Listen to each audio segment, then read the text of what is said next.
usually I have my guitar to play for these while I'm waiting, but I decided to go outside today and I didn't feel like lugging it with me.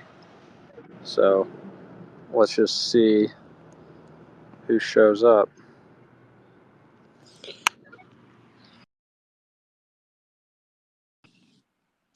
And then I'm going to go through all the things people wanted me to talk about. How many people we got? Okay, we got a handful. All right, so this is asked people what they wanted to talk about.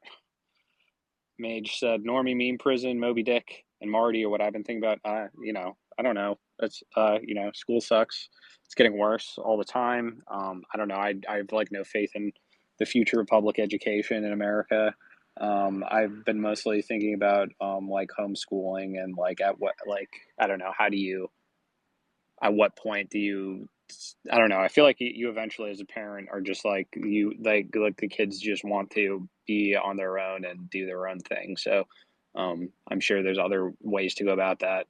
I don't know. I'll know more about that when I get to that point in my life. Moby Dick and Marty are obviously great. Melville's great in general. Matt said, just read Franny and Zoe. It would be great to hear you talk about it. I've written and talked about Franny and Zoe a lot, and I feel too much about it to even say anything about it, I guess. It's really amazing, and Salinger is one of my favorite writers of all time. I don't know. So when things are too good, it's hard to talk about them. God and the Decline of the Roman Empire 2.0. That again, these are like way too big to even say anything about on a space. Bogan asks about my progress on video projects. There has been none. I've been very busy with real life things, and I don't know. I'm keep going psychologically between working on the novel and being like I should stop working on the novel because people don't read. I should make videos, but then making videos is like there's such a upfront cost to doing that, and I have such little time to work on things anyway that it's like the amount of time I'd be working on a script for a video is time I could have been putting into a novel, and that's all text anyway. So I don't know. I'm pretty crippled by my time concerns these days, considering I watch a baby like all day. Like I'm already fucking burnt out today. It's only 3 o'clock. I've had like 20 pounds strapped to me. I've had to, and playing with a baby, keeping a baby entertained as they get older, it gets more and more difficult because they get sick of your wiles and your gambles and your tricks. It used to be a lot easier to make the baby laugh. Now I have to get quite involved to entertain the baby. Playboy asked about Ezra Pound and Time, Cronus as the nemesis, Satan El Diablo. I don't think, no, Satan is space. Time, oh, got a plane flying over right now. Time is man. Man is time. Time is the concept. Free time is the New Jerusalem. Time is good. Also, all of these things, like when you see people talking about the black cube of Saturn, Cronus, and like this notion that like time is a prison, et cetera, et cetera. These people are all fucking psychotic, and they don't even understand the like origins of these of like what the Saturnian like golden age was. If you read Hudson, he'll describe how that was really a description of palace economies before the introduction of gold coins. That was basically when debts and things were destroyed when they couldn't be paid, as opposed to being denominated in coins.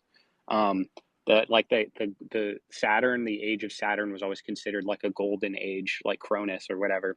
That was considered a golden age that people yearned to return to, the rule by time and not by space. Yeah, so like it's literally people get that all upside down because there's like this just general like Gnostic disembody like desire for like disembodiment, or the belief of like materiality is like fallen and like you want to exist like immaterially, and to exist immaterially would be to exist outside of time but somehow within space still, like a kind of space with no time. To me that's like a depiction of hell, but you know, to each their own. Roger asked about nihilism and Christian atheism. Well, nihilism can mean various things depending on what you are annihilating in your nihilism. In the same way, like as you described, like a Christian atheism is very different from, say, like a deistic atheism or what have you. When I describe like Christian atheism, to me, it's when the question of whether or not there's objectively a God that is like, whatever posited, whether or not that's a meaningful position one way or the other. I think that an atheist who posits the non existence of God is basically engaging in apophatic theology to describe the non being of God, and that God is not a being because that would make him subordinate to the concept of being. Um, like if you are like serious like looking at the mystical theology, especially of the Orthodox, etc., there's this notion that God is considered naive. God is not. There is the God that is not is. God is the precondition, the ground for which things can exist. So it can't say to it doesn't. God doesn't exist in the way that anything that you would describe as existing exists. Like if you say like my foot exists or this thing right in front of me exists. So that's why, I think like Christians in the earliest days were considered atheists because they had this understanding of God, God, like the encountering God or like the absence slash presence of God as the same thing is this annihilating force in that it like that's our God is a fire, etc. in the Bible because it burnt because this annihilation, this negativity, this imminent negativity, for which we are the image of God, and that we have this ability to negate things in space by i.e. via time. God is like being like so transcendental over time, like representing the sort of eternity that he sort of annihilates even all temporal concerns also, which is why Jesus tells people to have no concerns for the day, etc., because God doesn't give a shit about the day. He sees the whole thing all at once.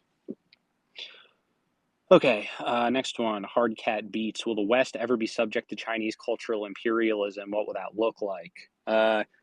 Probably not cultural imperialism, but more like as China and the Eurasian, like BRICS sphere, etc., comes to be the mediator of world trade, it will be interpreted by Americans as being subjugated by China.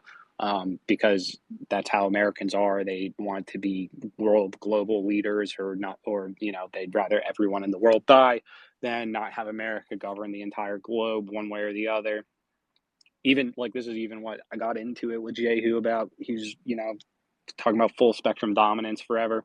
It's very difficult to find anyone in America who thinks that America shouldn't have total global hegemony. Pretty much everyone agrees, like, oh no, America has to have absolute global hegemony, but let's determine like what the aesthetics or like what the terms of this global hegemony are. They certainly would, or like, well, like, I don't know. There's like very few people who are like actually be for the best if America didn't have absolute global hegemony. But me and Ron Paul are two people who agree on that. I don't think we'd have like in the sense that people say we have Chinese cultural imperialism right now because TikTok exists.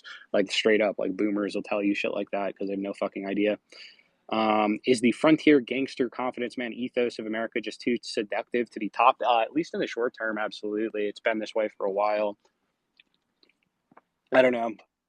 People seem to really like. I mean, the American dream is just to scam people. That's why telemarketers were so good on HBO because literally, like the police unions, etc., will hire like ex convicts through these like intermediary telemarketing agencies to raise money for them to buy hot tubs for themselves and shit. Like that's the American dream, is just scamming and grifting people.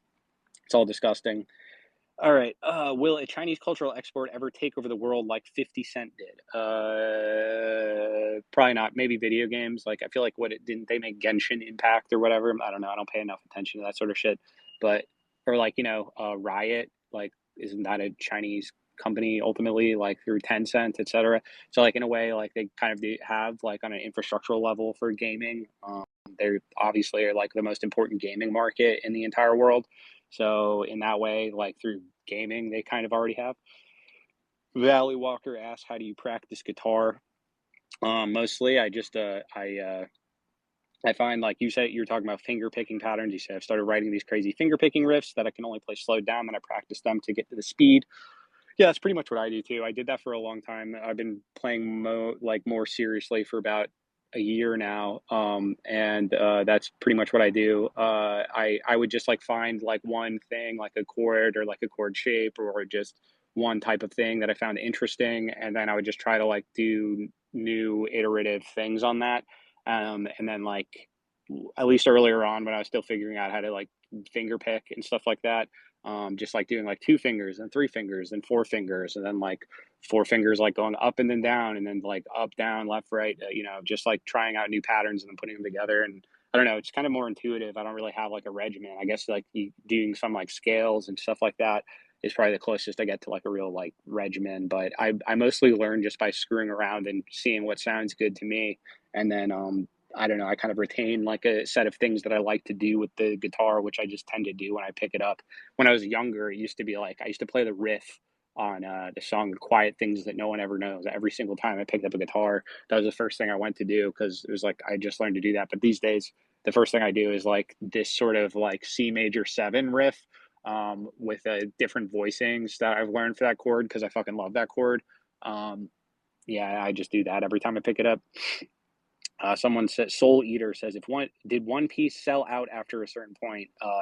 I don't think so. I mean, Oda, maybe, I don't know. Oda makes fucking bank doing that, but he's got the greatest work ethic out of any living artist, I think, right now. So shouts out to him. The Netflix show isn't even that bad. It's actually pretty decent. Like my wife will at least watch it with me. Uh, and I wouldn't even sit through the anime because it's way too slow paced. It's like they did a good job of adapting it to live action, actually. At least as far as I'm like 2, 3 episodes in, they did a pretty good job, I think. Surprisingly. There's just a picture of Benjamin Franklin, pretty based. Swedenborg and the where the truth lies in regards to angels and super sensibilities. You should just read William Blake. William Blake's criticisms of Swedenborg. I believe he said that anyone could write just as many books as Swedenborg did if they read Jacob Boehme and Paracelsus and Shakespeare, etc. That like he was mostly just like repeating things that he'd already read and kind of systematizing. That he wasn't really like creative, but he was like systematizing some of these aspects of like like Western European Christian mysticism and alchemy, you could say. So he didn't really like say anything unique. He didn't come up with anything novel. He was really more like systematizing things that had already been written. That's like one type of thought. Like there's people who that's like the less poetic side. That's more of like the more priestly side, is to like systematize things as opposed to like coming up with the insights in the first place. So Blake would say all of these things, all of these insights, they just exist in the mind. There's not a physical objective entity that is an angel, but these angels themselves, the word just comes are just like metaphors for the palace economies that existed. Angels would be the messengers of the pharaoh or like the god king, etc. So when this is extended to like a kind of cosmological level, you imagine like God having like his court with intercessionary like bureaucracy or whatever to govern the cosmos. Um, I think all of this stuff just exists in the imagination. They're reflections of things that actually did exist in historical reality. It's like these days, if you watch like I don't know those like TV shows or whatever, fantasy sci-fi shows about like the afterlife or whatever, they'll like the Good Place. They'll show like the cosmology as being like a modern corporation. So it'd be like God would be like the CEO or whatever, and then you have like the HR department of heaven or whatever. This is like the notion of what an angel is. Babies rock. You should have babies. Universality. That's like the what in particular about universality do you want me to talk about? I don't know. Fry's interpretation of Revelation. Fry, I believe, like I don't know, I couldn't quote it directly for you right here, but Fry, I kind of agree with that the Book of Revelation, or he took a lot from Marx and Engels also when he was looking in his hermeneutics, which is more evident if you read his notebooks when he talks about them. The Book of Revelation is about what it is like to live underneath empire, underneath the Roman Empire. That's what it's like. It's perpetually unfolding because it's a pattern that refers to the subjectivity of someone who's living under the Roman Empire and as opposed to it with Christian virtues, etc., ethics, etc. This is still, that's why every single Christian who like takes it even somewhat seriously across the world like interprets things by looking at the Book of Revelations and matching it to things that are happening in reality, because you can do that at any single time throughout all of Christian history, and people have. That's what it's for. It's for you to do that. It's like to give you a blueprint to be like, oh, this is how things work. It's like, oh, that's the Whore of Babylon, et cetera, et cetera. Hegel's notion of law, that's way too less, it's a doctoral thesis. I can't do that. Parallels between Lucifer and Prometheus. I mean, you've already, by premising that, you already know what you're saying there. Lucifer doesn't, I don't know. Then there's a whole argument about who the snake in the garden really is, because Jesus actually says that he's the snake. Because the snake that's crucified, that's held up by Moses on there. Yeah, so I don't know. You can get into a million arguments about that forever. Telemarketers, already talked about it earlier. Okay, Shala Kafka. For writers, the importance of reading the canon of literature versus developing eclectic, idiosyncratic taste. Are these two things in tension or complementary? They're complementary. The canon is ultimately the eclectic taste of writers. That's what it is. Like writers are the people who compose the canon by passing on their eclectic taste. It's eclectic now to read, let's say, Marty or The Confidence Man or Pierre, or the Ambiguities, like a minor Melville work. It's eclectic now to read literature in general. If you read, if let's say you read like some great Polish novels, that'd be very eclectic. Like you'd be like in a very small class of people. There's not that many people who read anything at all anyway. So I don't know. I think the most important thing is reading a lot. If you want to write anything good, but like honestly, these days I'm like, why would you want to write something good? You could write something shitty. Like you should write something like completely mediocre. Like that's how you'll make money, and that's like the key. You want to write like a young adult novel that can get optioned, turn into theme park rides and stuff like that. Like, why would you want to write something good? Like, what do you want to do? Torture yourself? Okay. Hooked on Scantronics asked about the concept of class reductionism.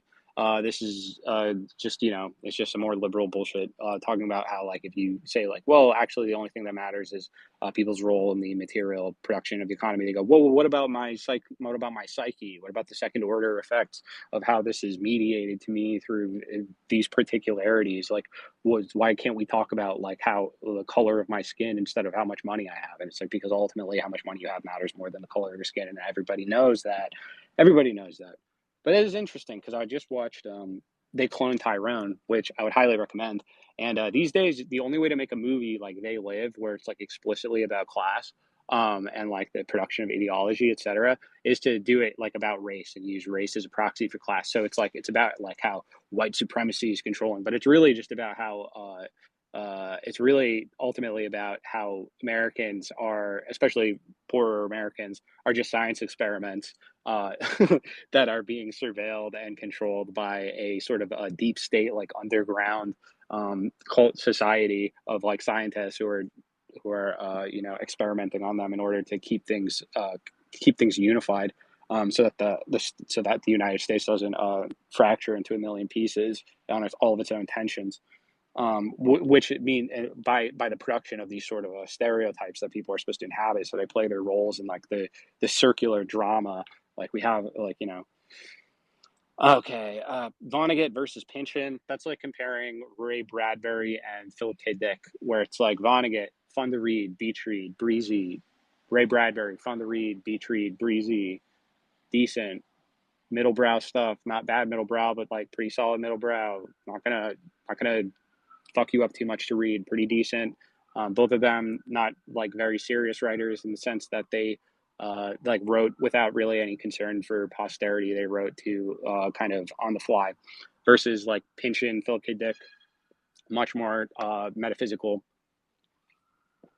much more difficult to read, requiring much more background information to like fully appreciate. Obviously, Philip K. Dick is easier to read than Pynchon, but to really appreciate Philip K. Dick, you have to be like obsessed with like Gnostic cosmologies and reading fucking the Dead Sea Scrolls and stuff like that, because that's what he was into.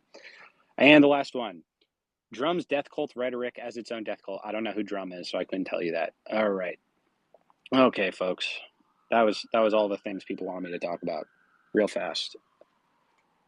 Otherwise, I don't know.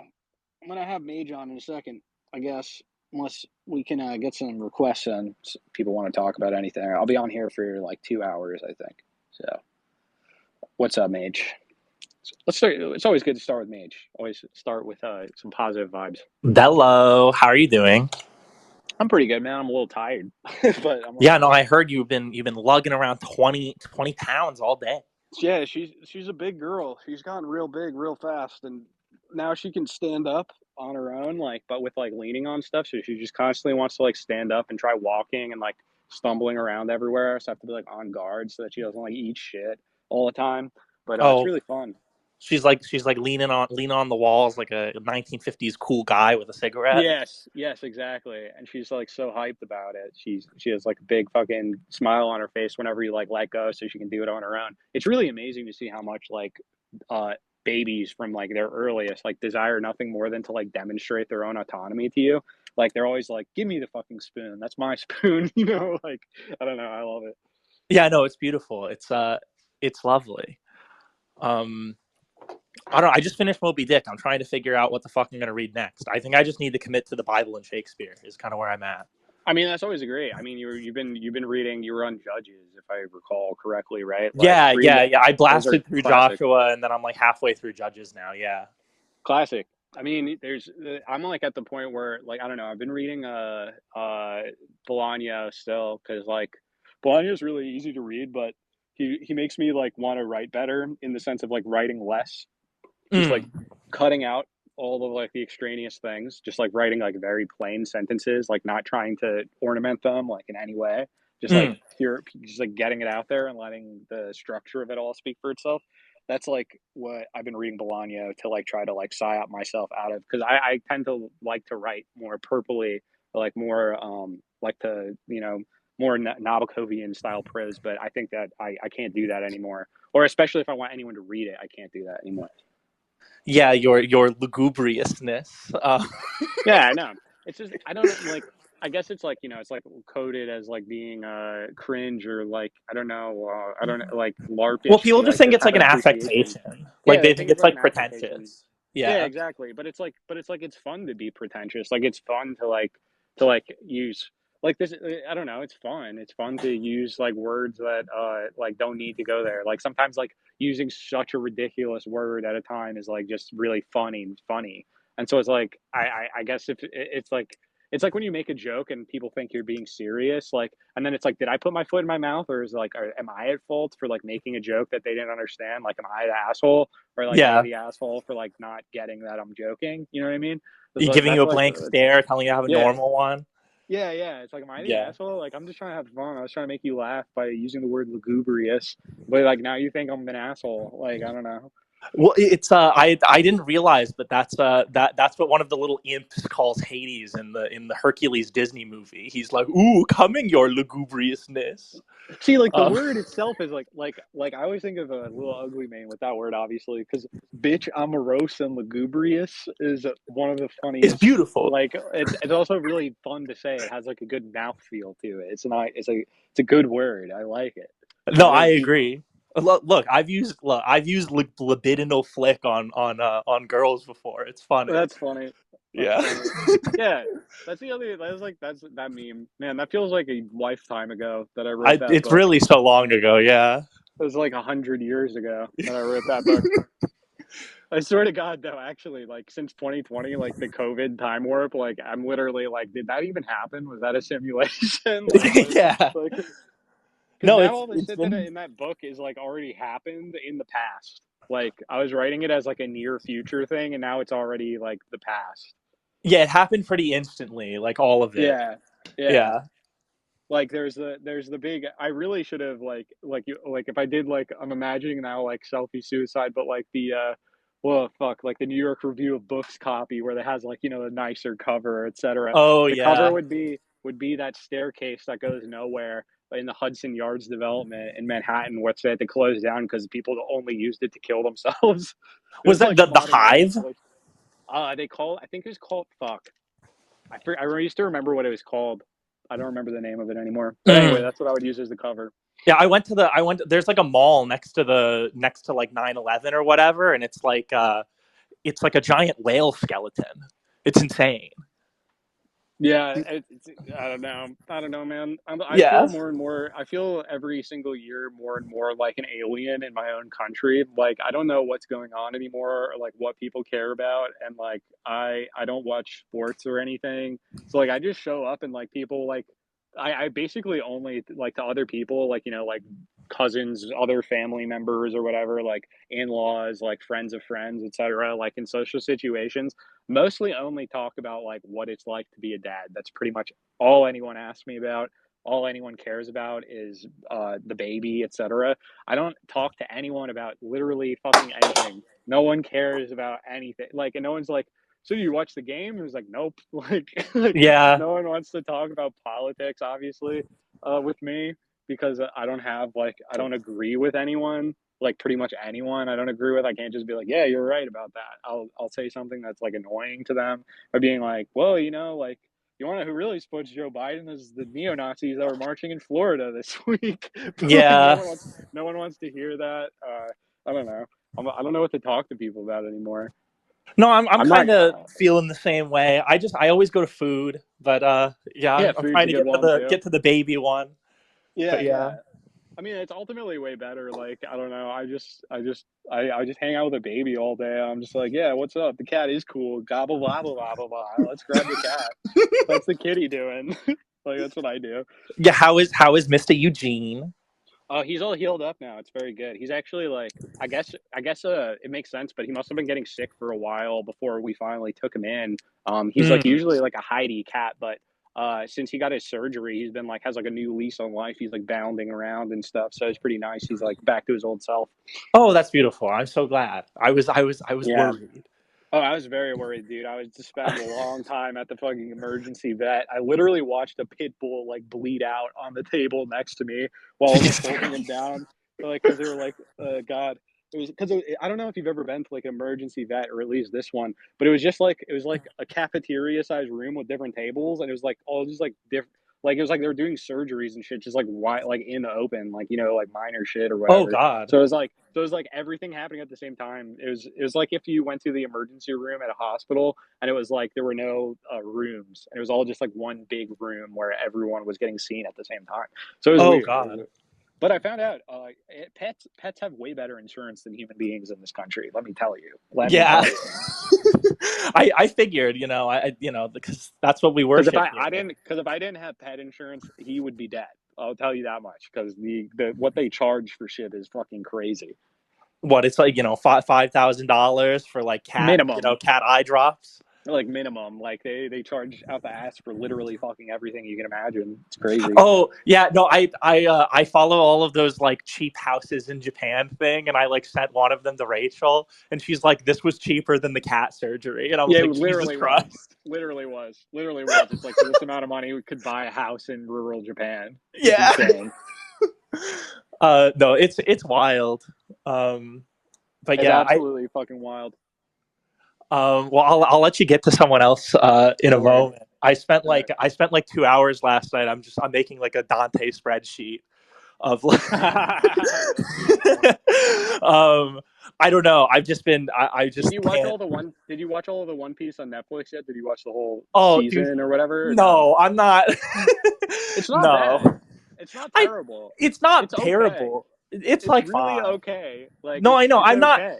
I'm not that snobbish about it. I'm just like I just don't. I don't know. I'm not like that like thrilled by it either. I'm just like it's whatever. I get really annoyed seeing it because it's like it's It's just not these like exactly naked right. shills.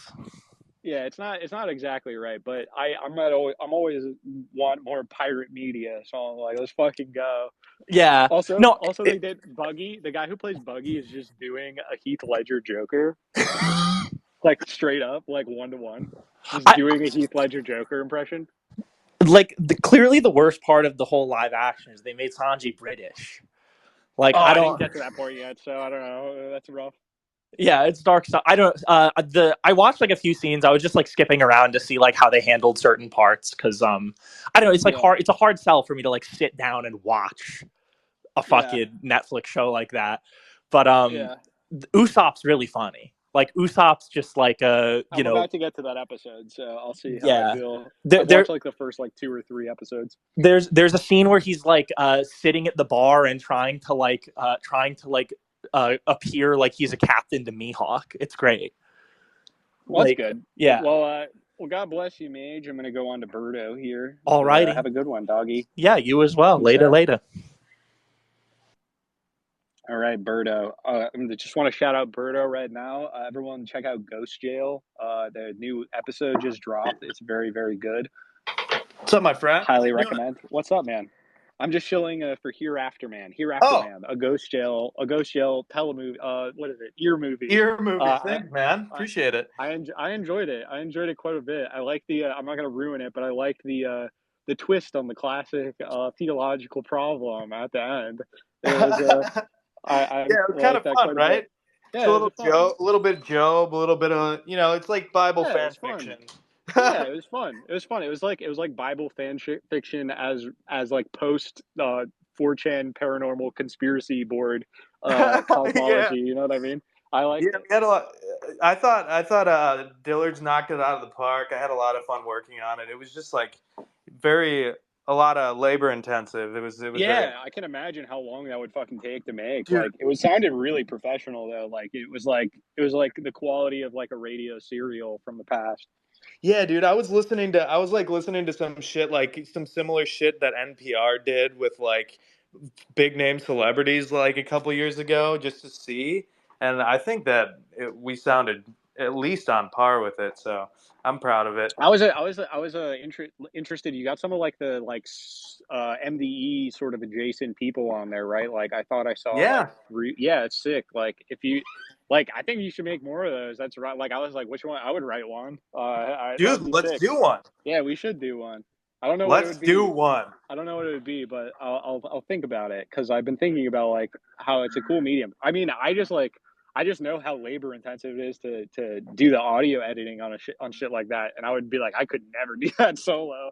So like, God Dude, I bless. would happily do another one with you. That'd be That sick. would be so fun. Um, yeah, man. Between that and my fucking wedding and this fucking Oh work yeah, you trade got show married. that's the Congrats, same brother. day as the wedding, it's like I'm dead, dude. Yeah, dude, it's this is like the time of the year where it's like, okay, fun's over, like the summer vacation's over, time to Right. harvest. Labor Day Right, came dude. and went. I was gonna ask if you had any wedding advice. That was my conversation topic. Drink water. Don't Drink. yeah, because everyone's gonna be getting really fucked up, and you Yeah. don't want to be hungover because that would suck. Like I was like True. very adamant to not get too fucked up at my own wedding, and so I was around Yeah, I'm like with you. I'm everyone with else you got there too. really fucked up, and that was fun. Dude, I've actually had a couple I've had like the lady doesn't like it when I say it, but I've said the same exact thing. I'm not getting too fucked up at my own wedding. Yeah, you don't want to. You get really fucked up at other people's weddings. That's the whole point. Right. Yeah. Right. Yeah, I just don't want to regret anything. Like you always regret some shit you said. You feel like a dick the next day when you drink, and I don't want that to be my feeling about my own wedding. Yeah. Yeah. Exactly. Take it slow, drink lots of water. That's what I would say. At least I mean, I had a summer wedding, so like last year, so it was like hot too. So I was like, it's Nice. time to drink some water. But I don't For know. sure. I've been to like, dude, it's like I'm like slammed with weddings these days. Like next year too, it's like all weddings. Like everyone's getting married now. I was like, me and my wife were like the first out of our cohort or whatever to go through with that and like have a kid. And now everyone's like doing it like a year or two removed, you know? Yeah, yeah, man. It's crazy. Well, yeah, I don't know. I'm excited for the wedding, but I'm like a little nervous. Did you give a toast? I didn't give a toast. We had a like I didn't do a toast. My like other people toasted us. You know what I'm saying? Like I wrote like vows and stuff. Like we did our own Oh, thing you for did everything. personal vows. Yeah, we did like the whole thing. I mean, neither of us are like part of a real like church or whatever, and we'd been legally married for years at that point. So it was Got it. like Yeah. we didn't need to do anything official at the ceremony. But yeah, it was Right. all custom. We did everything the way we wanted to do it, which I recommend to people if they are going to have a wedding. But I would also Beautiful. recommend Yeah. just eloping. I always recommend Yeah. I I'm mean, like we're forced. just fucking go to Hawaii and get married. Like don't do this to yourself because it's a lot of I know, stress. dude. And the best part of being done of the wedding is that you're done with it, isn't it? Like That's how it's I feel at this literally point. a huge relief to be like, and it's over now. I'm excited for it to be over, and I'm excited for the honeymoon because we're going to Italy, so Oh it's gonna fuck be yeah! sick. Are you doing like Amalfi? Where are you going in Italy? We're doing Venice, Florence, Rome, greatest hits, just because we've never Nice, been. nice, nice. That's sick. Yeah, Nice, it's gonna be nice. cool. Yeah, I'm a little concerned about the fucking. Wait, what were we just talking about? You were saying something. Wedding. I was gonna reply to something about what you just said, but I forgot. Fuck. Amalfi? I don't No, know. before I haven't been there. I just when know you're people go there. yeah, wedding stuff. I don't know, man. Oh yeah, saying that you're ready for it to be done. I'm so ready for it to Yeah, be done. dude. I would Yeah. imagine. Okay, so I was planning the wedding like during COVID. We had to reschedule twice. It was literally like, will this ever happen? This is fucking hell. Oh God. And it was like, will this venue even be open? Because like they were like having money problems. It was because like COVID. Obviously, everyone was Rough, canceling at the dude. Yeah, same time. I that's was not like, enough holy money. shit.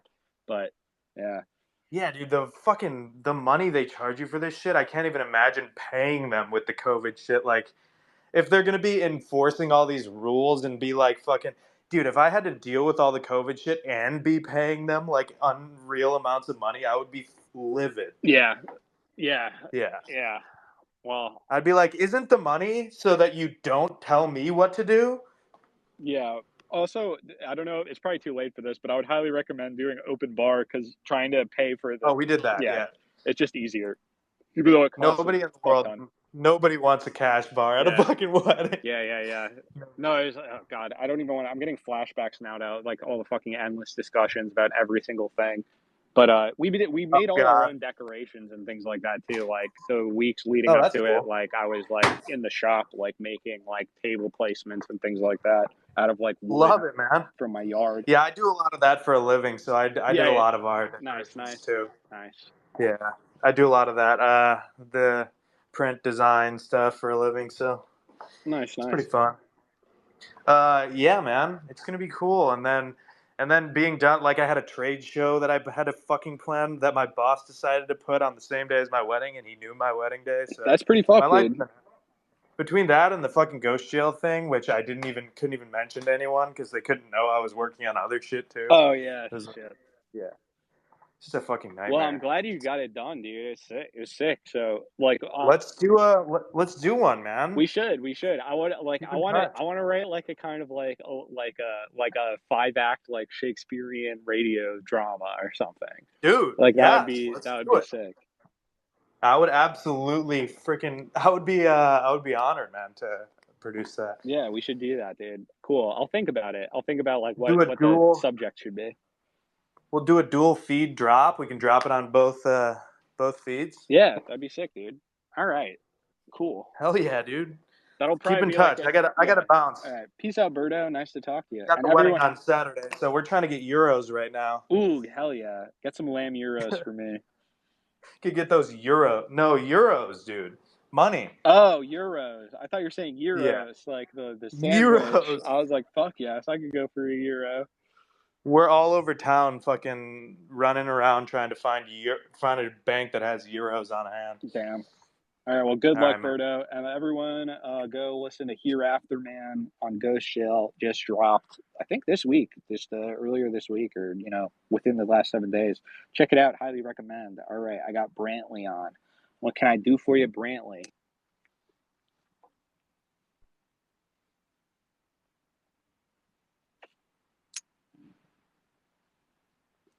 You're on, Brantley. Hey, real quick, I wanted to tell Berto, if you're really cutting corners with your budget for the wedding, you should go on Instagram and look up like localish flower farmers. They all have Instagram pages now, and just contact them directly for wholesale stems, and just get your friends to do the flowers because I do this Yeah, for the a flowers living, are and they expensive as shit. mark you up like 4 or 5x. It'll just help you Yeah. a bit. Yeah. I agree. We did dried flowers because we were like, let's fucking do it in the cheap, like super cheap. Beautiful. Did you keep any of them? Yeah. People, like a lot of people kept them. We kept our own, and yeah, so it's pretty nice. So you can keep them too, which is Yeah, nice. yeah, forever and ever. I had more like a prompt than a question, and then I'll just bounce right off. Sure. I was rereading Genesis, and I was blown away by this moment where Moses gets to the top of Sinai and he can't see God's face. Nobody can see God's face or they die. And Yeah. I was wondering, why do you think that Hagar, when she has Ishmael out in the wilderness, claims she saw God's face? I mean, I think that's because, like again, like Moses, like all of like the chosen people, also are like deeply flawed in the Old Testament, and Yeah, like it always and then goes the like other way. yeah. So then it's like the people. So then it's like God can show his face to someone who's like flawed and is like aware of their own flaws, like someone like Hagar, in the wilderness, right? The place that like represents like the flaw, like a flawed aspect of creation. Like God can show his face there, but like not to someone who's like might take pride in that, like Moses would or whatever, you know. So Yeah, it's sort of like how it's like God is like self evident to children, etc. But like like a child could see God's face, but like not like a man. That's that like so you have to become like a child like that to see God in the face because you can't take it. You can't. It would destroy you. It would turn you into a child. And Moses couldn't do that at the time, right? He couldn't afford to be completely destroyed. He had a task to accomplish, even as flawed as he was. That's my interpretation anyway. I think that's just like a general theme in the Old Testament is that like all of the like Old Testament heroes and patriarchs, etc. They're all like deeply flawed. That's why like it's like all leading up. They're like all like don't suffice, and then it's like Jesus is like the one who like isn't deeply flawed. yeah. Yeah, I just finished it and I'm like, and I skipped Leviticus. I just went to Yeah. Exodus now, and it's no, it's so incredible. But yeah, Genesis is like time and time again, everyone who knows what they want and reaches out for what they want, they never get it. And God is still like moving through the flaw. It's so beautiful. Yeah, that's the beauty of the Old Testament is like the ironies of it like compound so that like the more you read it in the context of the rest of it and then also with like the New Testament or even like the rest of history afterwards, the more it's like oh shit like I don't know, there's Yeah. like so much depth to like such simplistic prose ultimately. Like it's not even like like Homeric like prose where it's like oh this is like overwrought, like not overwrought, but this is like well wrought in a way. It's like it just is like naturalistic, which is what like I don't know. I was talking about Bolaño earlier, but I'm becoming more and more like the best prose is like prose that is like clean water or whatever. Pushkin said something about this when he started writing in outside of poetry. He was saying that like poetry, you have like this like very like ornate structure and you have like so much ebullience like in the words and like the assonance and consonants etc playing with all the sounds of it, but then when you want to write like a straight up narrative like he did with like the captain's daughter and like what's that other one, the queen of spades, queen of hearts, I forget the name of it now, but when he wrote like novels in prose he was like no, you want to aim for like lucidity and like clearness and like simplicity, and I feel like that's true. So that's what I'm trying to do with this novel I've been writing is to like try to cut out my a lot of the sort of poetics that I like to engage in while writing, to get down to the core, get down to the bones. It's so hard because the surface of the language, like if you're a smart person, you you just want everyone to get on one knee and understand how beautiful your sentences are.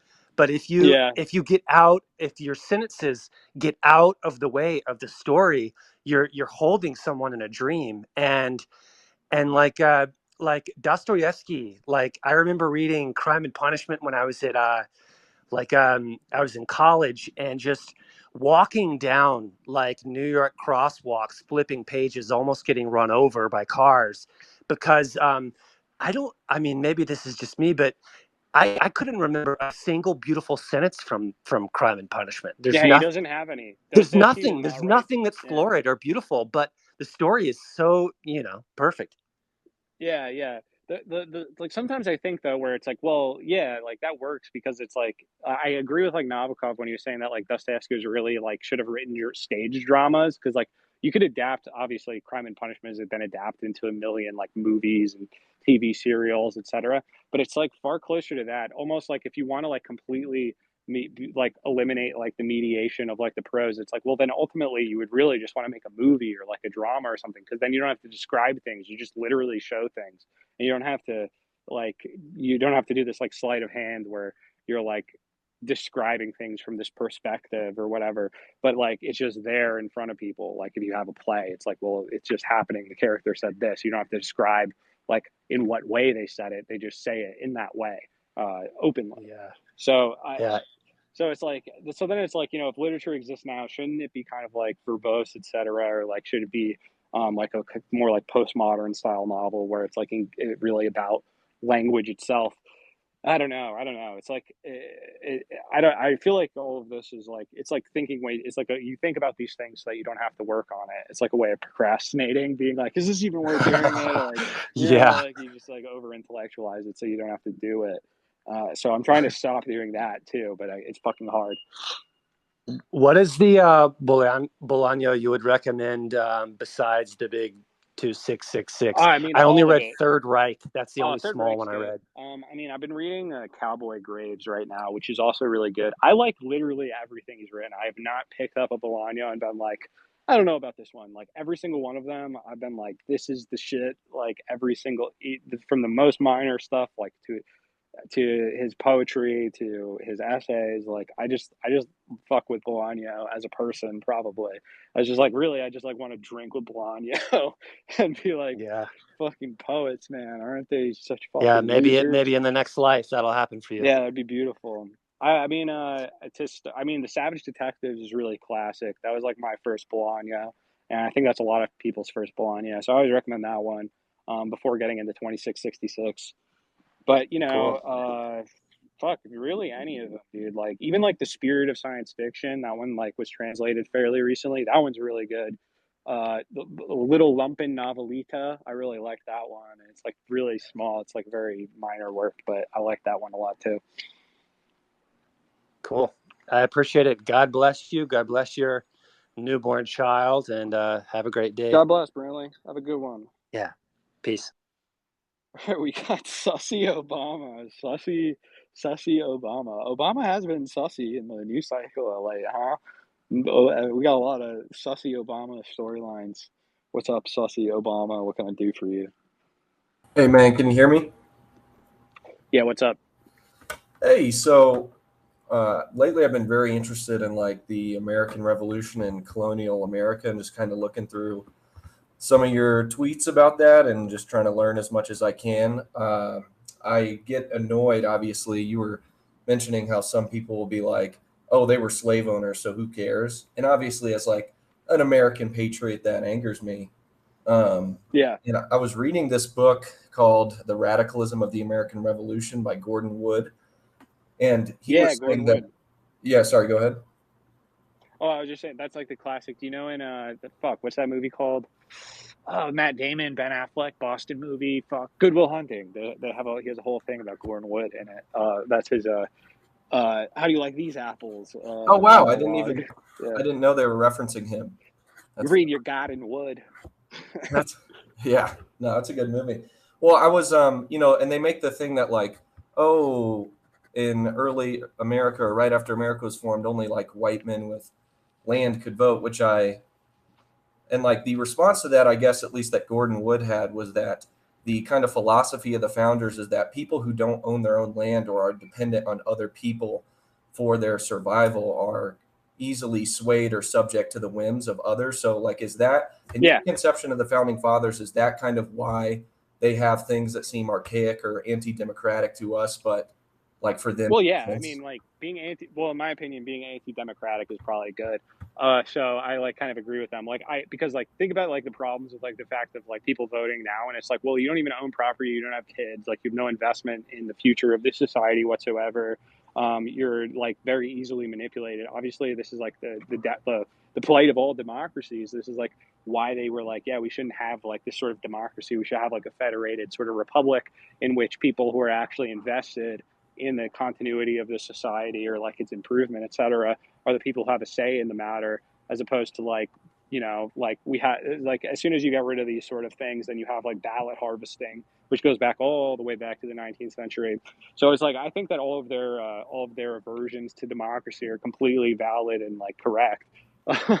like like my the thing is that what like the way I would want to fix things is to make it illegal effectively for people to not own property, that like everyone would, like, America, you have the right to life, liberty, and the pursuit of happiness. But I think that you should actually have a right to property. Like you should have to own something. It's like it's like the logic behind when you'd have like a class in a classroom, like an elementary school classroom or whatever. It's like we have like the class gerbil or whatever the fuck, and we're all going to take care of this thing.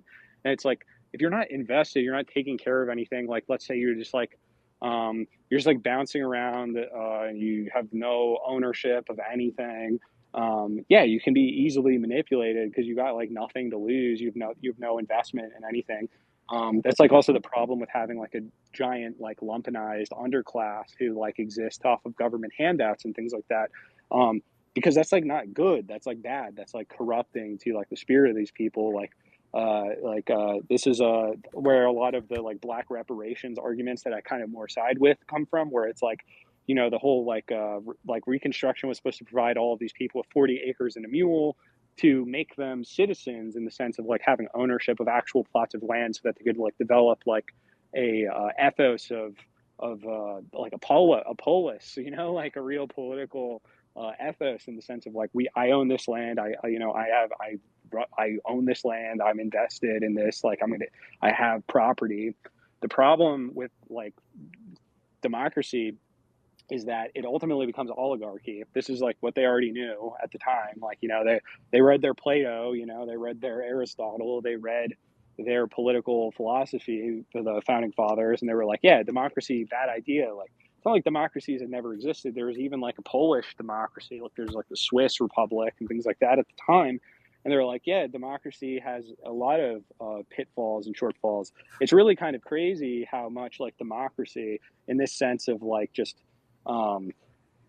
like I don't even know what you call it. It's like mobocracy. It's really just like it creates a bunch of perverse incentives where you're not like voting in your self-interest, as people are always talking about, voting in your self-interest, your class self-interest or whatever, because like, what is your ultimate self-interest? Let's say you own nothing, you exist entirely off of like government assistance, like in one way or the other. You live in an apartment that's like given to you by the state, but you don't have ownership of it. You're just like provided this lease to it or whatever, like you live in Section 8 housing or whatever. Wouldn't ultimately your best self-interest be to like get out of that situation and have your own things, like to own your own house, to like be responsible for your own property, et cetera? Like this should ultimately be in your rational self-interest, but that's more like a long-term vision than like your immediate self-interest would be to make sure that you don't lose what little you have in terms of these like government assurances.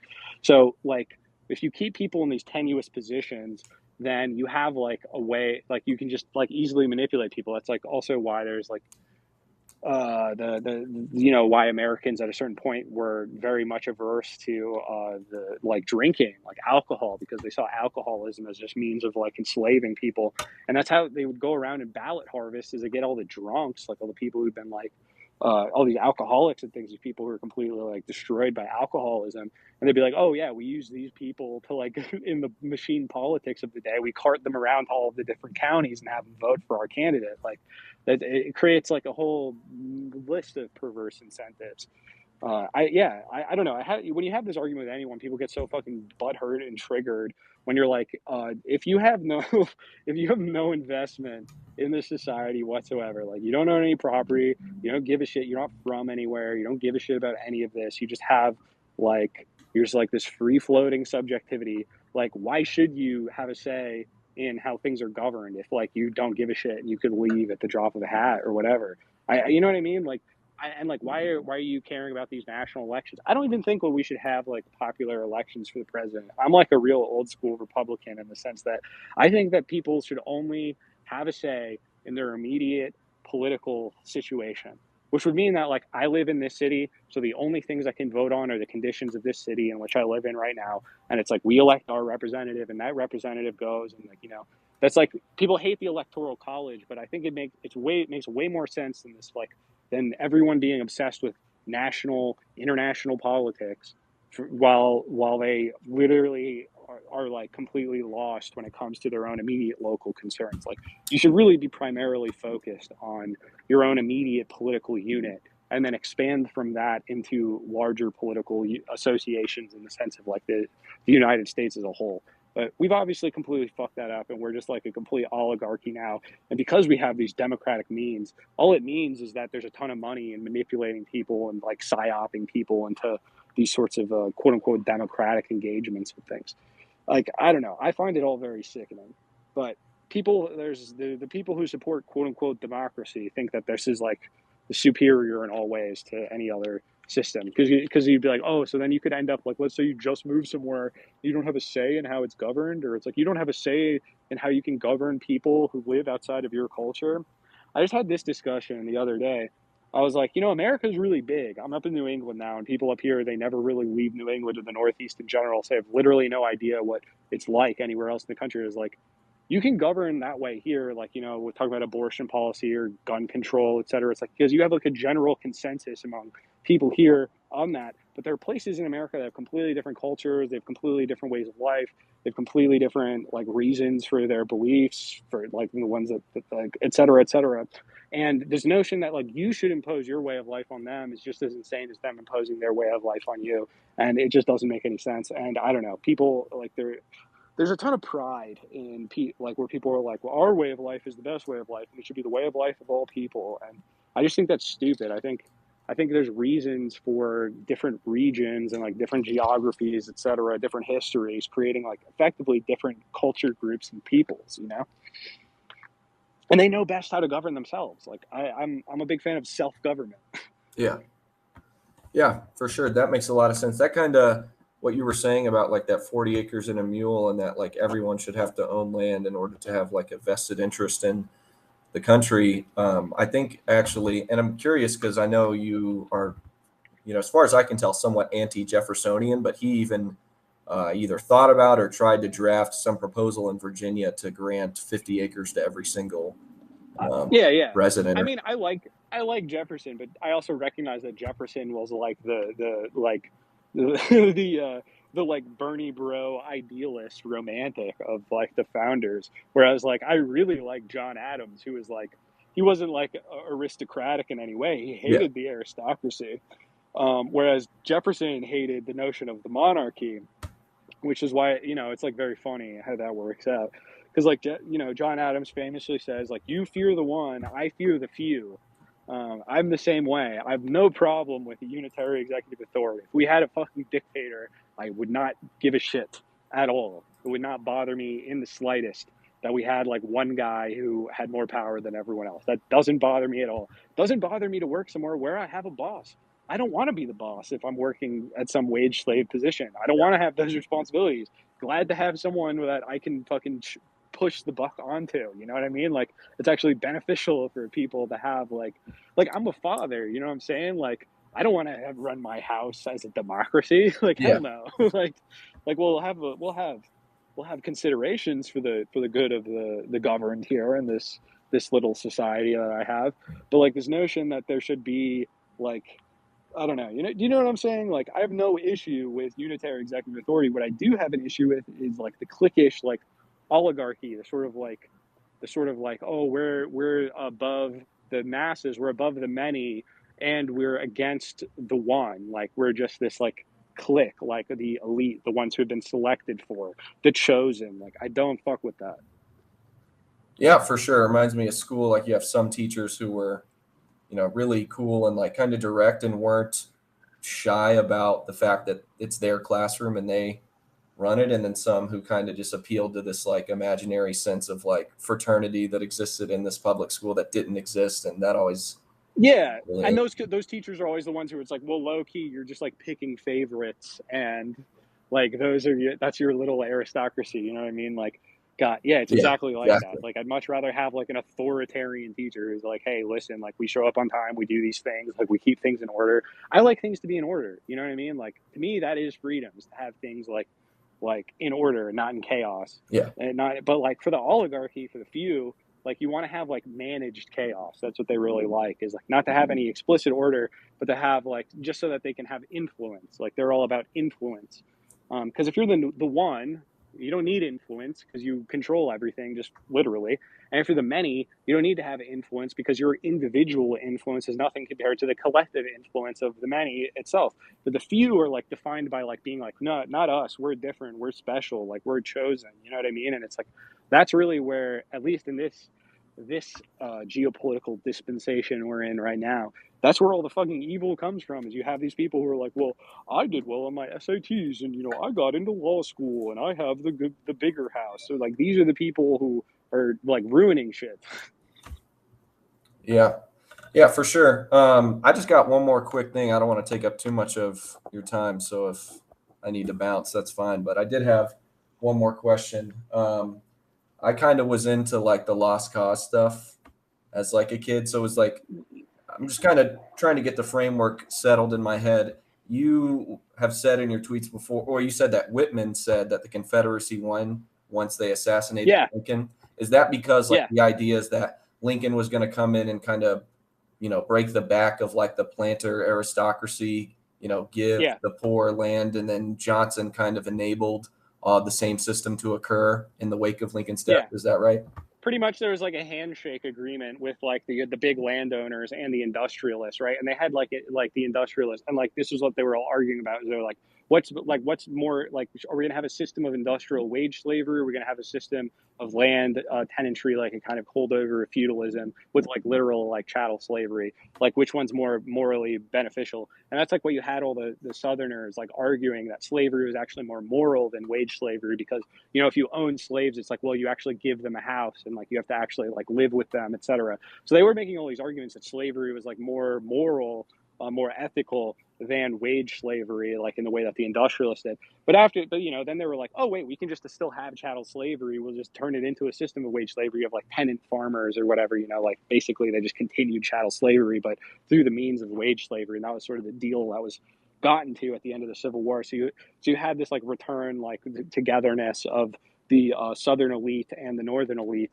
in keeping down the next like dialectic, right, between like these newly proletarianized slaves and the proletarianized factory workers in the North.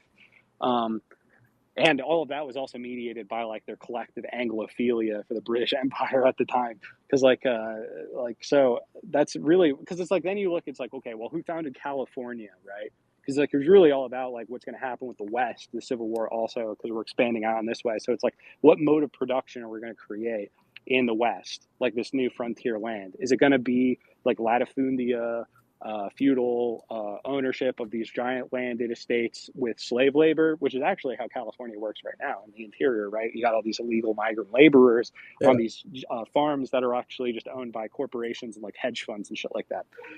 So we got this kind of merger of these two types of things, as opposed to like the actual like sublation of these things. Like, Lincoln was closer to being like a communist. Lincoln also scared the northeastern industrialists just as much as he did the people in the South. But you know what I mean? Like, so it's like once he got killed, it's sort of like how I would make the argument also that like effectively the fascists won the Second World War too. Like, and one of the ways in which this irony actually works to their benefit is this notion that it's like, well, oh, that's been defeated, like that's over, right? So it's like, oh yeah, slavery's over. It's like, well, you can talk to Kanye West about the 13th Amendment, and prison slave labor is actually still completely legal. And all these things, and it's like, oh yeah, the Nazis are all gone. Don't look at the leadership of NATO, guys. Like, Yeah. that's the sort of funny thing about these conflicts, is that the commonsensical interpretation is propagandistic in the sense that it's like, oh well, the Confederates were defeated and there is no slavery or anything like that anymore. Everything's good now. Or it's like, oh yeah, the Nazis were defeated. There is no like international like corporate socialism that's for the, you know what I mean? Like effectively though, they won.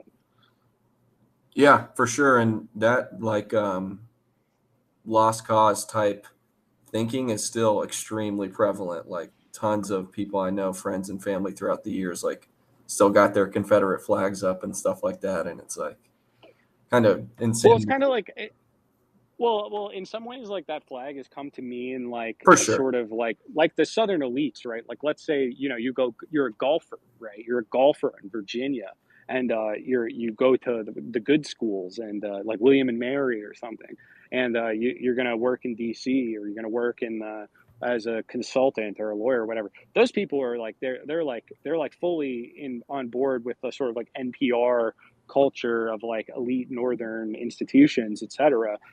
It's really like the poor white people who care, who like hold on to this flag, because to them it represents an opposition not the support of slavery or whatever, but it represents like an opposition to the state as such, like to the state of like being taxed out the ass, etc., and like being told what to do by these rich people, etc. That's what it represents to them. And like so I you know what I mean, like the flag itself is taken up in different contexts. Like I always look at it where it's like, if you look at like the black nationalists and things like that, or like the sort of black radicals like the Black Panthers, etc., they're in the same position effectively as like a lot of these people who get pushed towards like white nationalism and these sort of lost cause things, etc., where they're like they're the lower class. They're like the working class of the area, and they see their elites as being traitors to their people in the sense of like their locality, their immediate polis, in order to gain power in the like national or like federal state. So like to them, it's like they like ultimately it's like, well, how do you get these two people to work, these two groups to work together, right? And it's like that's my understanding of like what like more like communistic movement would be, whereas like you have like the working class across all of these various intersectionalities or whatever. People call this class reductionist. I tried to talk about that earlier, but that's really like how things will have to come together. When you look at someone, who's that guy? Fuck, the one of the leader of the Black Panthers who was assassinated when he was like 19. Hampton? What was so revolutionary about what's that? Fred Hampton, is that who you're talking Yes, Fred Hampton. Yeah. Hampton, yes, that's who I'm talking about.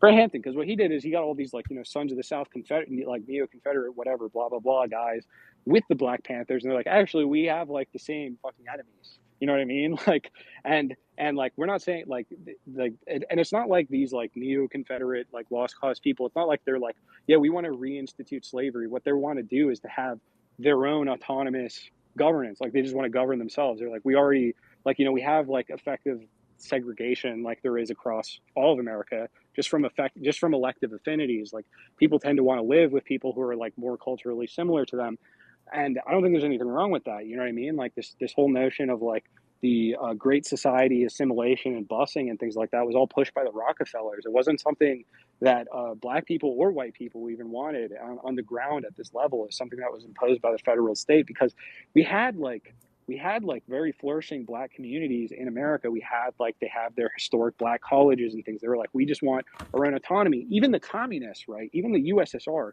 they were like, we want, they were like talking, when they made propaganda for America, they were like, autonomy for the black belt, like, where like the majority black population areas in like the South of America, they were like, these people should like govern themselves. You know what I mean? Like they don't govern themselves. They're mediated by these institutions or by this party structure, etc. So like I think everyone should govern their own immediate local area. Like you should be involved in governing the society that you actually live in, which isn't this national cheap like corporate America that's this huge entity that sprawls across the globe, but like your county. You know what I mean? Yeah. What is like there are like majority black counties, and it's like, was that black nationalism for like the majority black like counties to govern themselves? Like they wouldn't call it white nationalism up in fucking Vermont or Maine, where it's like 98% white and these people govern themselves. Yeah, what you're saying reminds me of like, I don't know where I saw it from, but it's that like white conservatives are like racist in theory, but in contact or in practice are not, and for white liberals it's the other way around, where they purport to absolutely be. Absolutely. I see this every single day, because I'm back up in the Northeast, obviously, and this is like one of the, if not the whitest part of the entire country, outside of like Wyoming or whatever. But they have like no population density, so it doesn't even really count, in my opinion. Yeah. Plus, they have Indian reservations, and they're Yeah. just like, yeah, that doesn't count. Don't count that either. But like up here, it's literally like all white people, like 98% white, right? And these people are obsessed with racism, and it's like you don't even know people who aren't white. Like you don't even have friends who aren't white. Like you don't even know, because I'll be talking about like my experiences in Texas or whatever. And I'll be like, it's like all like the rich white people who are Democrats, whereas you have like the working class like Hispanics who all support Trump, and they're like, that doesn't make any sense, like, or whatever, and it's like, no, it actually makes perfect sense. It's like, it only doesn't make sense to you because you live in a bubble. But even amongst these people, right, it can be 98. This is the problem with the white nationalists. They're like, oh, all we need is just like to be more like Vermont or Sweden. And it's like, okay, well, have you ever lived there? Because it's literally split down the middle on every single county between Democrats and Republicans still, because these are class-based concerns at this point, and not even like they're not like they don't even have to think about race, because it doesn't. When they think about race, what they think about is the dumb poor people in the South who are dumb poor people who are racist. That's what they think about when they think about racism. They're really talking about class, and class even in the sense of like, that's not a classy thing to say. You know what I mean? Like there's a type of classy racism where you can be where they're not even aware that they're racist, and this is the type of racism that actually bothers people, at least as been reported to me. Like a fucking cheap shot like joke, like a cheap shot like racist joke or whatever that like Opie and Anthony would make or whatever. It's like Patrice O'Neill like would laugh at that. You know what I mean? Like Yeah. this is the type like Slavoj Žižek even has a thing about how like racist jokes are a way for like people to develop like camaraderie. It's like it's very normative to me in the Northeast that like if you're polite to someone, it's because you're not friends with them and you have like nothing to do with them at all. Like whereas if you give people shit, it's because like you're equals. So this whole like this performative politeness to the subaltern, like POC, etc. This is them expressing like how far removed they are from equality from them. Whereas if they were really considered themselves equals, they'd just be giving each other shit about every single possible thing, because that's what we do amongst equals here. Is we just ball bust each other all the time. Yeah. For everything. It's like one of my friends growing up, right? Like he's like half Iranian, and like he would be like his nickname was like the terrorist. Yeah, for sure. That's funny. Part of what goes into some of these talking points is like the whole party switch thing. Like, what do you say or think about that? I think that's complete bullshit. That's just like, it's just complete nonsense. Yeah, I was seeing that the real party switch that happened was that the Democrats became the party of like Irish, Polish, like it became the party of Catholics. That's the real thing that happened. And then you had a massive change in the Northeast and these other places being majority like Protestant strongholds to being almost entirely Catholic. Like I'm in the exact situation here right now. Out here in Western Mass, this is all Protestants, it's founded by Protestants, right? And now it's like Holy Cross is here. It's a Jesuit university. It's all Catholics. It's all Irish Catholics. Yeah. Yeah, I saw something. And Polish Catholics. Yeah. I saw something where it was like the South, because they say the party switch happened because of civil rights in the 60s. But then I don't remember exactly how true it is or if it was true or what have you. But something like this, no Southern state had like a congressional Democratic majority or Republican majority until the 1990s. So like the switch that apparently happened didn't manifest for 30 plus years or something like that. Yeah. Yeah. It doesn't make any fucking sense. What really happened was that you had the Democratic Party machine was created as like this pure sort of like patronage thing, as opposed to like the Republican Party, which was always sort of this more like elitist thing in a real sense. In the sense that like to be a Republican meant to like meant like more proximity to the founders, or like trying to uphold this type of like continuity of America, whereas the Democrats were always like trying to change things. Yeah, so that becomes considered progressive. Yeah, right? That's Federalist considered versus progressive. Federalist type stuff. Yeah. Got you. So it really like the American party system is so fucking unique and deplorable ultimately. Like I think it's a mistake. Like we shouldn't even have parties. I think that we should abolish political parties in America. Like you shouldn't even be able to form a political party. You should be able to run for office, say what your positions are on things, but there would be no parties. Like there's only candidates, only individuals. The party is the Congress, right? Like you shouldn't have parties. There shouldn't be parties at all. It should be people. Yeah. I always thought that too, whereas like if there were no parties on the ballot, people would actually have to look into what each person. The people individually. Yeah. Yeah, it's a complete farce. Like, and it was a mistake that even the founders were like, "Oh shit, we didn't want this to happen." Like very early on, and it's funny now because like we talk about how like like there's these other like China is a one-party state or whatever. It's like actually a one-party state is a no-party state is what you should call it. There's just no parties. Yeah. Like it's like in China, right? Like their word for politics is Marxism. Like Marxism and politics, communism and politics are just the same word. Like they don't have a concept of politics that isn't like within the party because there's only one. So it's like if you're doing politics, it's because you're in this thing and it's one thing and there's internal factions, etc. They don't get to name themselves or like to run on different platforms. Like they're just individuals, you know what I mean? They're tendencies within the same thing. And that's how it should be in America. It shouldn't be like, oh, like I'm a Democrat or I'm a Republican. It should be like, I represent these people. Like that's your job as a representative. Yeah. Yeah, exactly. It makes a lot of sense.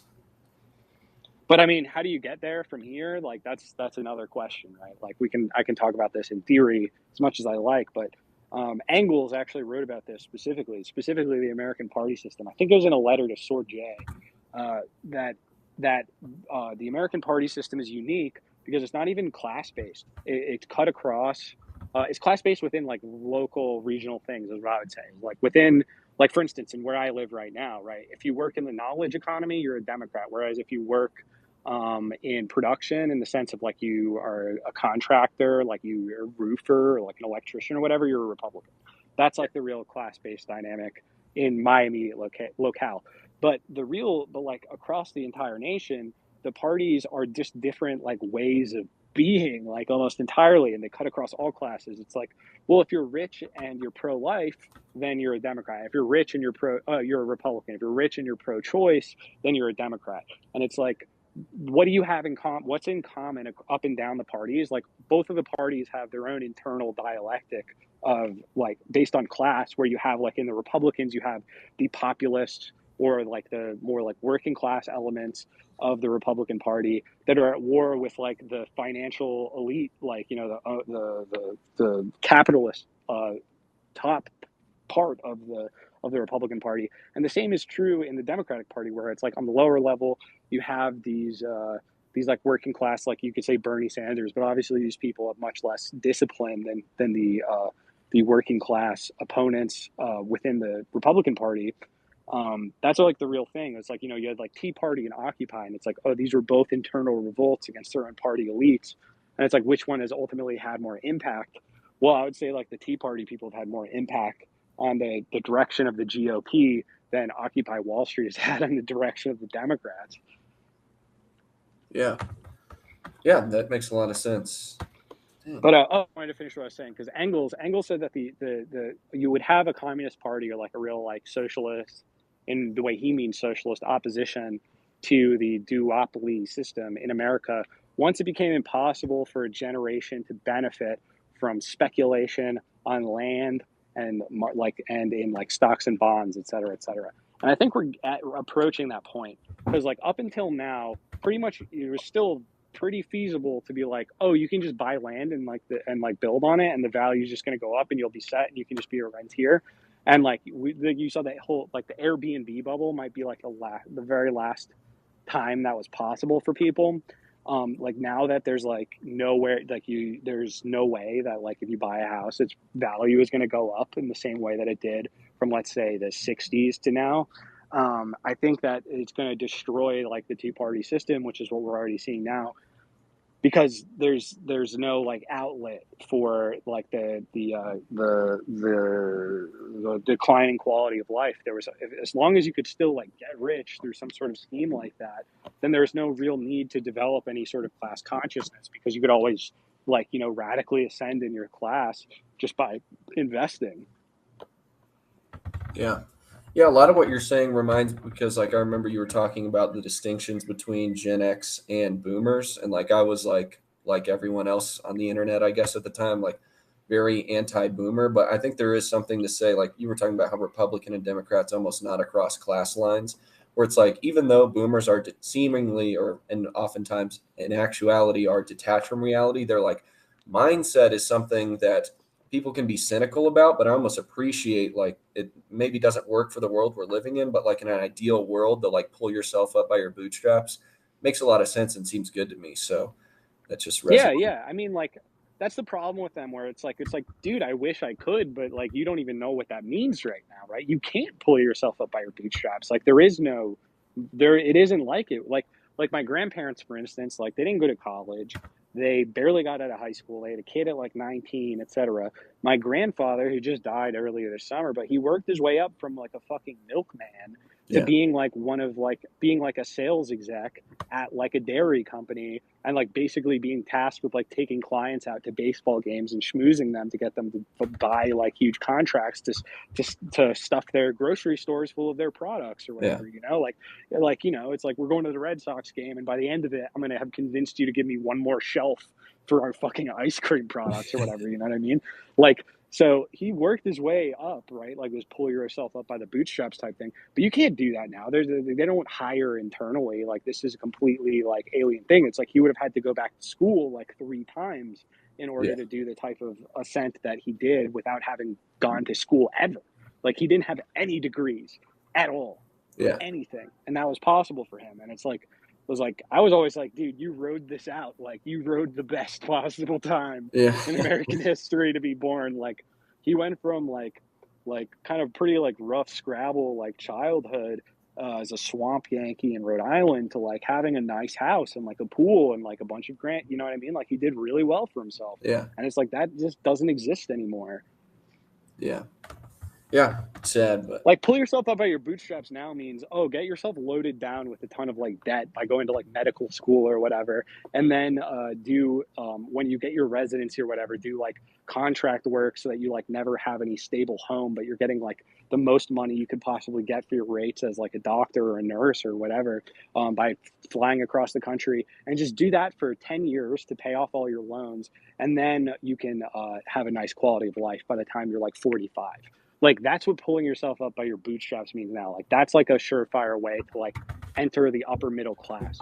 But for most people, it's not like, oh yeah, just go work on down at the plant. Number one, there isn't a plant anymore.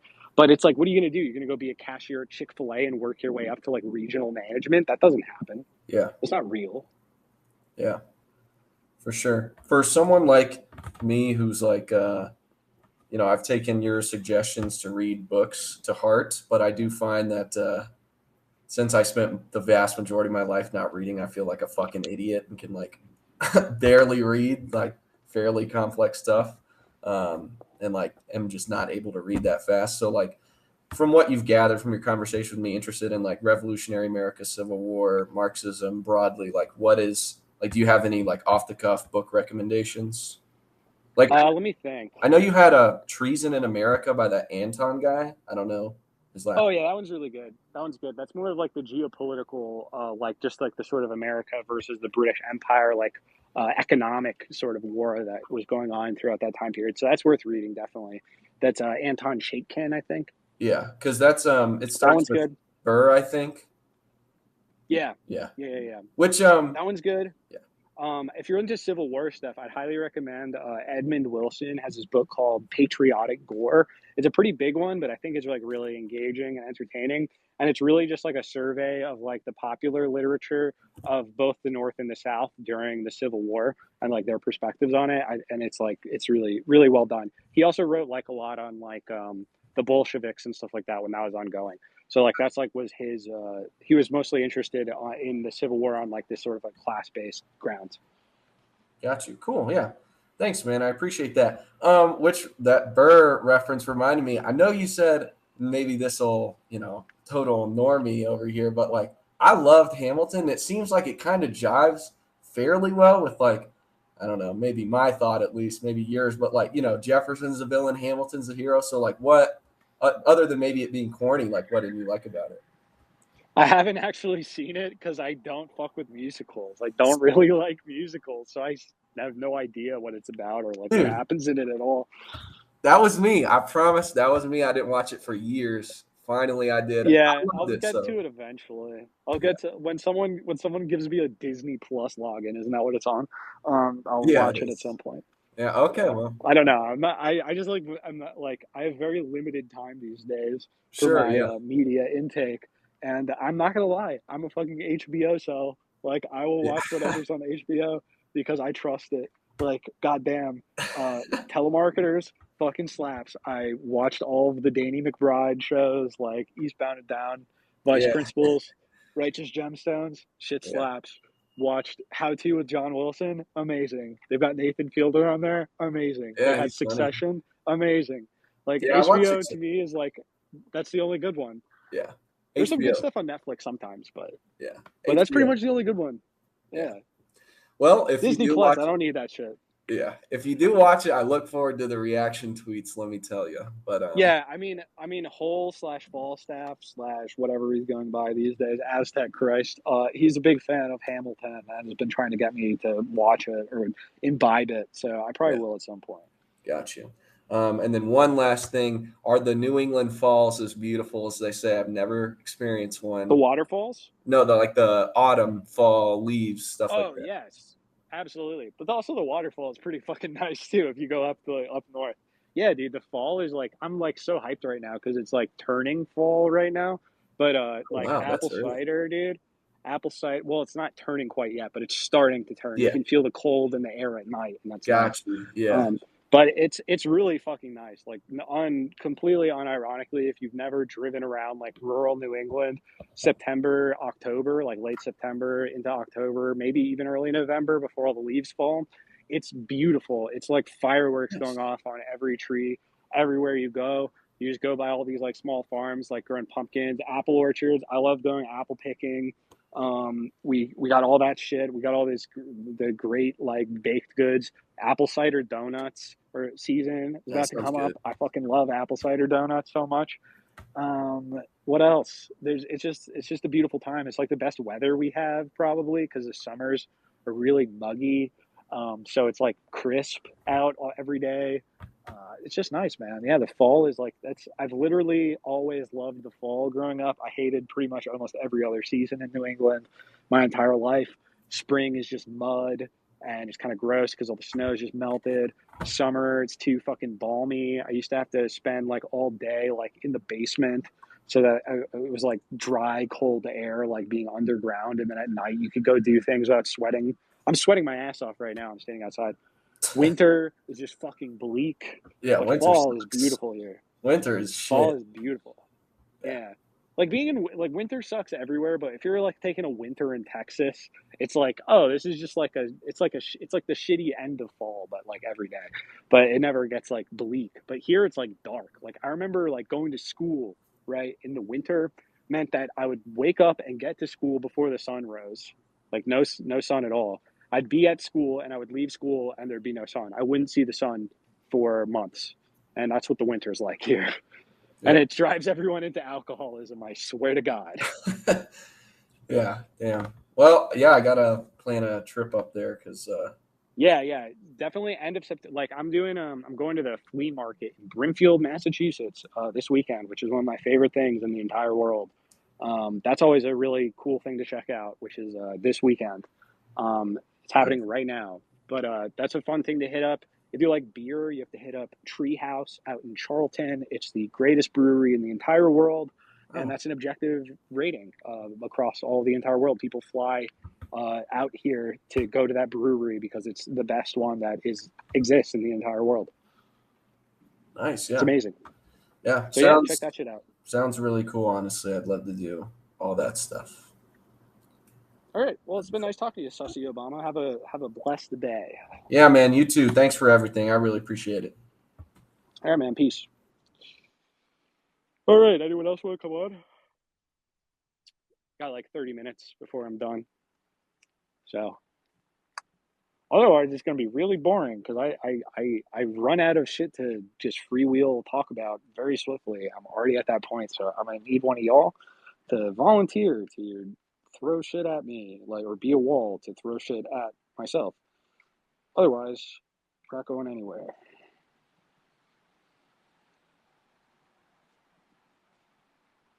Someone asks, what is the solution to the labyrinth of legal regulations on the economy? How could it be simplified? Well, basically, we just need a revolution and be like, we're going to rethink all this shit from the ground up because you can't do incremental reforms at this point. We actually need, like, this is something Kajev talks about all the time, where it's like like every revolution is a crime, right?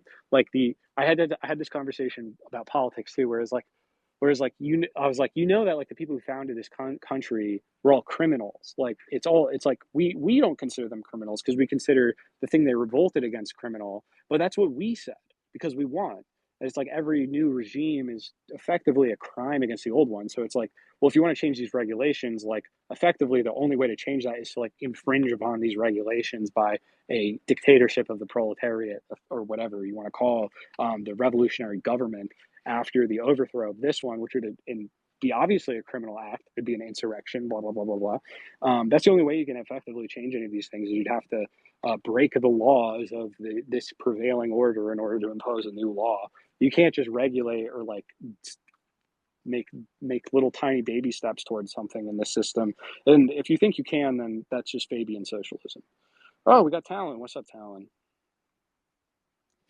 You can't make incremental steps. Incremental steps means that you're just a reformist, and being a reformist means that you're a bourgeois socialist, and that's cut and dry. I think it's pretty cut and dry. What's up, Talon? Hey man, how you doing? I'm all right, man. How are you? I'm all right. You're right. It is very weirdly hot for this time of year in this area. It's like hotter than it was in July. It's fucked up. Yeah, was it all rainy for you too out there? Yeah. Now it's hot. Now it's hot as fuck. This is like the hottest it's been all summer. Yeah, hopefully the fall comes sooner than usual. But I wanted to say I agree totally with you about musicals. They make me cringe. Like The Prince of Egypt, Yeah. It looks nice, but I don't know. I like The Prince of Egypt. Yeah, no, I like it it too, but I didn't mind musicals when I was a kid. It's really I probably should get over my aversion to musicals because I know that they're fine and there's like nothing wrong with making a musical. You know what I mean? Like it's a fine artistic form. I think it's like a borrowed cringe that I have from like my own like immediate circumstance or whatever. Because like we had musical theater kids, and I was like, Yeah. God, we hated musical theater kids, but. You know, fuck. yeah, and the new Disney movies, I don't know, they're just kind of terrible. Yeah, I don't know what the last one. I think I don't know what the last Disney movie I saw was. I have like a child now though, so I have to start thinking about like fucking this sort of stuff, like what good kids entertainment there is. Yeah, that's the thing, because a lot of parents, I don't know what the policy should be with how they handle showing kids movies, but I feel like you can kind of like just show them like the best stuff and try and like shield like the worst away from them. Yeah, you just have to curate it. Like I'm gonna just have like a curated like Plex library of like good shit. I'm like not gonna just be like, oh yeah, go on Netflix and go to the kids section. Like that's how you or like YouTube Kids zombies. or something. Yeah, that's how you create zombies. Exactly. And it's like, and then parents complain about it. And it's like, well, why did you do that in the first place? It was like in your control. Yeah, it's like why does my kid have a British accent? It's because you put them in front of the infinite Peppa Pig scroll. You fucking idiot. Yeah, I have a little cousin, and like looking over at his iPad and looking at YouTube Kids, like, oh my god, it's crazy. Even like playing Minecraft is like a drug. Yeah, I'm becoming more of like a crank homeschool type person, I guess. I don't know. I feel like everyone kind of is, like, just that because of the state of American public education and the culture for kids or whatever, no one really is like, I don't know. Does anyone feel good about it? Is anyone like, oh yeah, this is fun, this is great? I don't know. feel like everyone's sussed out by it to some degree. And there's like, I know a lot of like older millennial parents, and they're all like, they all just like want you to say that it's fine that you let them do that. Like, you know what I mean? Like they kind of have an innate anxiety about like, oh yeah, like I was like, oh man, your kids sure love their iPad, and they're like, yeah, but it's fine. And it's like, is it fine? Yeah. Like, do you feel like it's fine? I don't even think you believe that. Yeah, I mean, you see a lot of stuff, even with like, I see like signs for school board election, and it's like a bigger deal now than it used to be. Absolutely. I mean, the NEA speech, do you remember that? That was only like what, like a month ago? How long ago was that? The NEA speech where the woman was like, she was like fucking full Hitlerian speech Oh, about I think I saw you tweet about that. Yeah, fucking it's terrifying. And it wasn't, I mean, education, I mean, I'm reminded of, I forget where he wrote this, where Marx, I think it was Marx who said, you know, like education should not be like state Yeah, it should be run by the curriculum. community. But yeah, but like Yeah. you can have state education, but not state education. Yeah, in the sense where it's like the state pays for it, but the community decides what to do with those funds on a local level, as opposed to like, you know, that's one of the funny things about like George Bush is that like this notion of like Republican small government, blah blah blah. He was like he put so much like the No Child Left Behind reforms and shit like that. It was like a huge overreach into that. The other thing we need to break up is like the fucking textbook monopoly, is the textbook oligopoly that exists here too, where there's like 3 textbook corporations. One of them makes the textbooks for Texas, one of them makes them for California, one of them makes them for Massachusetts, and then like everyone else kind of subcontracts out to those. So there's like really like 3 countries that exist in terms of textbook curricula. It's crazy. Yeah, open the libraries. Yeah, make kids actually read books instead of textbooks. Textbooks are trash. Yeah, and that's the other thing I've been thinking about, because I've been reading more now, thank God.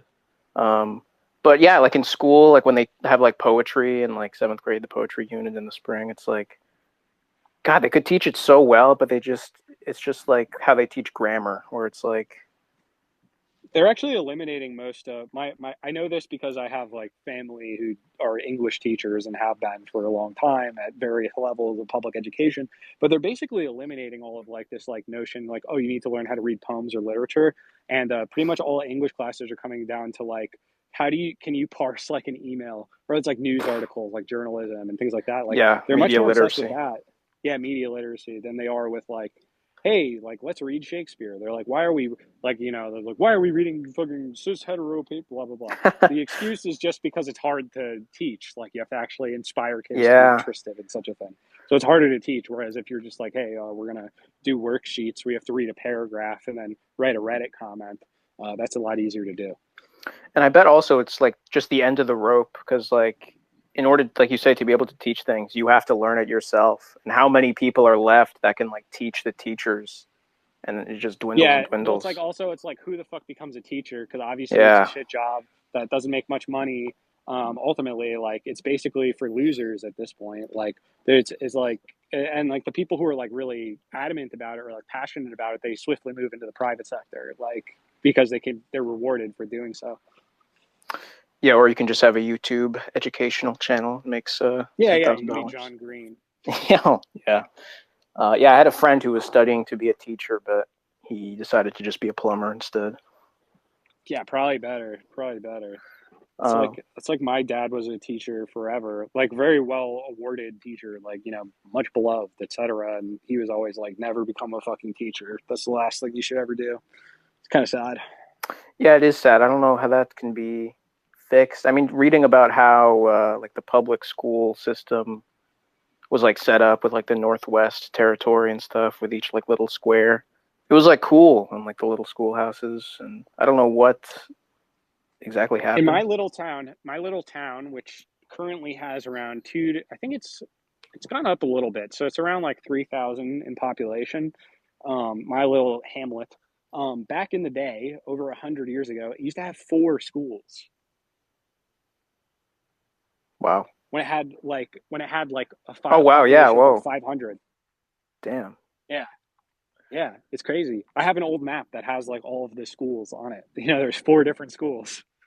Yeah, my town has like 30,000, and it has like maybe 3 or 4 schools, elementary. Yeah, like it used to be more like you'd have like the class sizes were much smaller. Like this, there was education was like because you can't really teach on like at a large enough class size. It becomes impossible, which is why they create these like federated like pseudo IQ delineated like college prep versus honors versus remedial or whatever, where it's like really like the best education that actually happens is when you have smaller classes that with mixed ability levels and they're not like competitive but they're like collaborative. That's like we're more because then you're not like because then it's like oh we're doing a group project and like you're gonna now have this animosity against quote unquote stupid people the rest of your life because they can't pull their weight on your group project and it's going to hurt your ability to do college admissions or whatever blah blah blah. But like our real system right now is just like a prison designed to sort people into their utility based off of the Rockefeller Board of Education from way back in the day.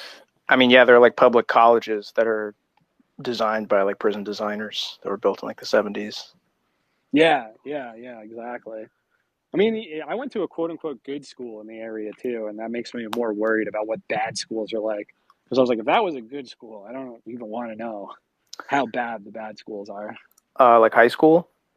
Yeah. Like we used to bus kids in from like, there's like some level of school choice in the area here where it's like, and like, of course, this is like politically fraught because you have towns paying their school taxes to pay for their kids to get bused into our regional school as opposed to going to their local school.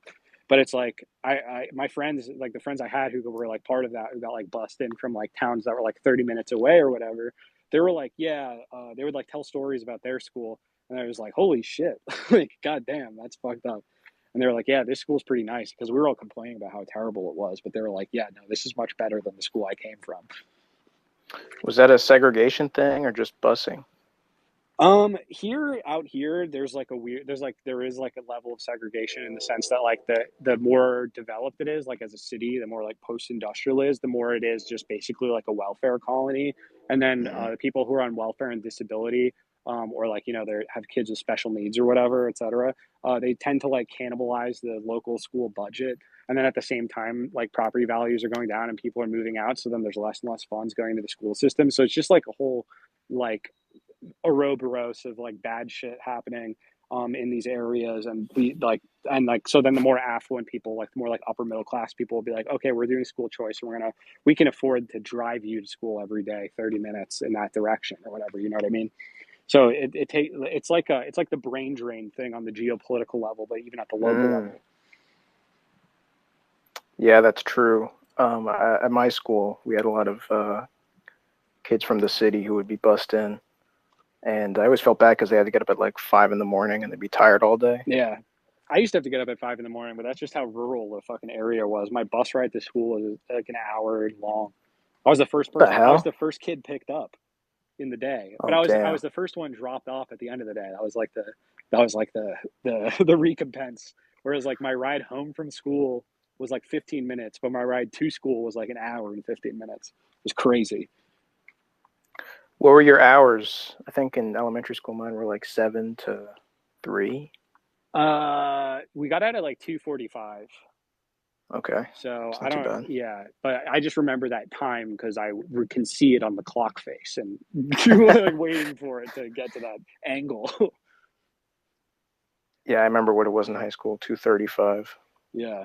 We did a thing where it was like the elementary school, it was like offset because there was the same bus drivers for the elementary schools, and then we had so it was like local elementary schools, but we had a federated like regionalized junior high and high school.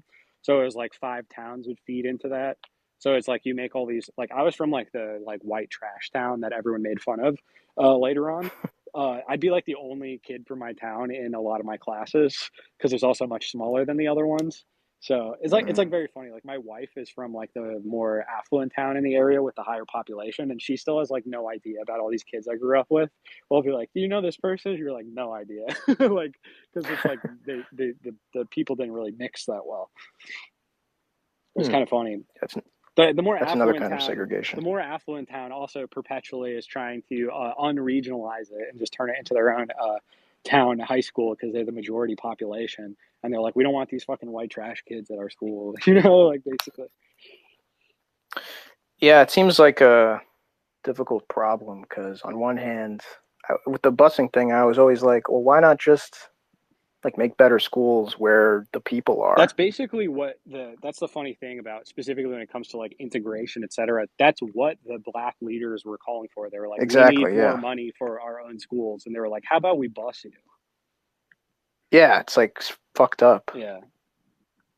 Yeah. I agree. Because like you were saying earlier, they had their own institutions and their own places and businesses, and when they're brought into a place where they're now a minority, then it's just Well, the reason it's just why, like the reason it's why like is 'cause whitewashing. well, the reason why is because they were like, well, this is how we assimilate you. Like, it wasn't like, this is how we Exactly. make Yeah. you Exactly. independent. Like, they were like, we want to be independent. They're like, no, we're going to assimilate. We're going to forcibly assimilate you. And that's really like why they, like, you know, you could say like racist people were like, oh, we don't want it to like mix, et cetera. We don't want to assimilate these people. But at the same time, like, those people, they're like, well, we have to assimilate because we're not being allowed to have our own independence. You know what I mean? So it's like, so I don't know. I'm a fan of independence. So I think that it would have been better if we had just, you know, done Reconstruction actually. And we probably wouldn't have like the racial tensions we have if like people could stand on their own feet and like proudly be independent and like be like, yeah, we're not the same, but we're part of the same country, but we're like meeting as equals. Like, we have our own area, you have Exactly. your own, et cetera. People don't want this whole notion that it's like, oh, multiculturalism, everyone lives together. It's like, well, that never is actually what really happens. There's sort of an elective affinity where people tend to congregate together with amongst people of their same class and culture, et cetera, et cetera. There's no like fighting that. That's just what happens. Yeah, exactly. There's no possibility for a kind of cultural mutual recognition when one is just totally expropriated from any kind of like genuine living they can make on their own, and they're just forced to be dependent on something else. Yeah. And then the other side of that gets resentful about it, you know. Yeah, it's like, that's and why you don't lend money to your friends, you know what I mean? Like, because then you're no longer friends. Like, you can give things away, like, right? Like, so like, let's say it was like, yeah, like, that's the problem. You create this fucking dialectic, and it just spawns infinite resentment. But those resentment's obviously very useful for maintaining like a kind of strategy of tensions across society, so that no one can pay attention to what the fucking overlords are doing. Yeah, I think it definitely becomes that way, but was like how it started out with the just failure to do anything about Reconstruction? Is that just like laziness, or just not wanting to get rid of that land? Or I think it was like actually just like a class thing, right? Where it's because it's like you had the elite, like you had the rich, like the people who are like they're, it's not much has really changed in this sense. In the sense that it was like the northern elites, they're like, slavery is like barbaric and it's like low, it's like not classy to do slavery. It's much more classy to have wage slavery. So they're like, oh, you've converted them to wage slaves? Okay, fine. You know, that's classy. That's like civilized. That's like a civilized way of doing things. Slavery was just like this considered like barbaric thing. And now it's like the same thing with racism, where it's like, oh no, like we're woke capitalists, right? Like, we're billionaires. We live on these private islands off of the coast of New England and Long Island, et cetera. We have these elite enclaves, but we keep it like classy. Like, we're not showboating our wealth like some poor rich person, you know, not like some classless rich person, not like some lumpen rich person. We're like classy rich people. So we don't brag about it too much. We keep it all on the down low. We don't want our names in Forbes, et cetera, et cetera. So then, and it's that same attitude where it's like, you're supposed to be a respectable rich person by you know, keep your head down, et cetera. Like, you don't say racist comments. You donate to progressive NGOs, like, you know, and you have galas for them, et cetera. You know, that's what the classy people would do. or you offer your house to Afghan refugees so they can be your maid for a few months. Yeah, you let them work for your Airbnb property. Yeah, I don't know what the I've been trying to think of like what a solution to that stuff could be, since like the Great Migration. Like, poetically, I can imagine, or like a black exodus to the south, or like a Mexican. And that's already happening. Like, there's actually like especially as Atlanta becomes kind of like this hotbed of like kind of like the new black capital of America. Like, people are like, yeah, we're gonna like I just think that we're gonna see like a more autonomous like black independence in the South, because the majority. They're becoming the majority of the population there, and at the same time, like all of these North Carolina, Georgia, Virginia type people. A lot of them are moving up to the Northeast now, right? Because it's like they get jobs in like the finance sector or whatever, and now they, I don't know. I could make this personal, but as like in the sense that I see this happening all the time, where it's like you got these like older money Virginia types moving up to like Rhode Island and shit like that. Yeah, that's kind of why I liked Killer Mike when he would talk about like economic or even like Tariq Nasheed or something. Yeah, because that would be cool. Yeah, I mean, I respect that. I mean, I always feel bad for like when I'm like in I'm in Worcester, Massachusetts, Wormtown, and it has like more diversity compared to like the rest of Massachusetts mostly. But I'm always like, damn, like why are you don't want to be here? Like I feel bad for them. Like got all these got like Yeah, Ethiopian immigrants and like the fucking yeah, snow Puerto and Ricans. yeah, and I'm just like, y'all don't want to be here, like for real. I can tell. Like it's like I'm not trying to say you should leave. Like I'm gonna kick you out or something. I don't give a shit one way or the other. But it doesn't really seem like this is like where you would have chosen to go if you knew what it was. Yeah, yeah. The one time I went to Worcester, I got off the train, and it's sad how empty the station is. By the way, It's a beautiful station. Yeah, it is. But like 100 years ago, it'd be filled with people. But now it's like. But anyway, I got off the train and I was walking to the bus, and this like homeless Puerto Rican guy was like putting a vape in my face, and he was like, "Marijuana, marijuana," and I was like, "No, thank you." Yeah, it's like, what, dude? What do you? It's cold up here. What are y'all doing up here? You don't want to be here. It's fucking. We don't even want to be here. Fun fact: I finished your book on that train to Worcester. Oh, nice. I didn't know you were from the area at that time, Yeah. so I thought it was funny. That is funny. Funny. I love that train, actually. I take that train quite a bit just because I like it. Like whenever I go to Boston now, I take the train because I can and I like it. And it's like free. Yeah, it's funny. They never check for your fare because no one takes it. Well, sometimes they do, and it's annoying No, because... but dude, straight up, if you go on with a credit card, right, you don't buy a ticket, and they come by, you got a ticket, and you go, I got my credit card, I'll buy one right now. They go, okay, yeah, we'll come back. They never come back. Wow. I've never... Maybe on the Worcester line because it's so long. Exactly. But mine is pretty short, so they check every once in a while. Yeah. I had a good talk with the train conductor last time I was on it. They're always hyped if you want to talk about trains, Yeah, they're cool. They're like they're very down to earth. Seems like a decent job. I was like, maybe I'll do that. I could be a train conductor. It takes like 10 years or something, though, the guy was saying, to like move your way up. What? Or like it takes a long time to like get from like working there to like being like an assistant conductor, and then you have to like get audited or like monitored for like a year or whatever. And if you like fuck up at all, they'll like demote you, and then you have to do the process again until you can get up to the top one. Because it's a well-paying job. It's like the toll collectors used to be. Do you remember when they're like toll collectors were like pissed that they were automating all of the like turnpike tolls and stuff because they used to make like better money than like public school teachers? I didn't even know there were like that. Oh, it used to be, dude. Oh. It used to be that way. Still like that on the trains? Illinois. No, on the highways. Okay. Oh yeah, okay, yeah. Yeah. Yeah, Easy Pass and stuff. Yeah, that got rid of so many jobs, dude. People were pissed. Good. Yeah, that's what I say. Get rid of those jobs. They're all working for the state. They were literally and tax also, like, collectors. Yeah, and they're just sitting there. It seems like I always wondered like how the fuck did they get out? Like Yeah. I remember back when they still existed. They got rid of all those a while ago. Now it's all automated now. I guess I never noticed they were gone. Yeah, it happened. It happened in like the late 2000s.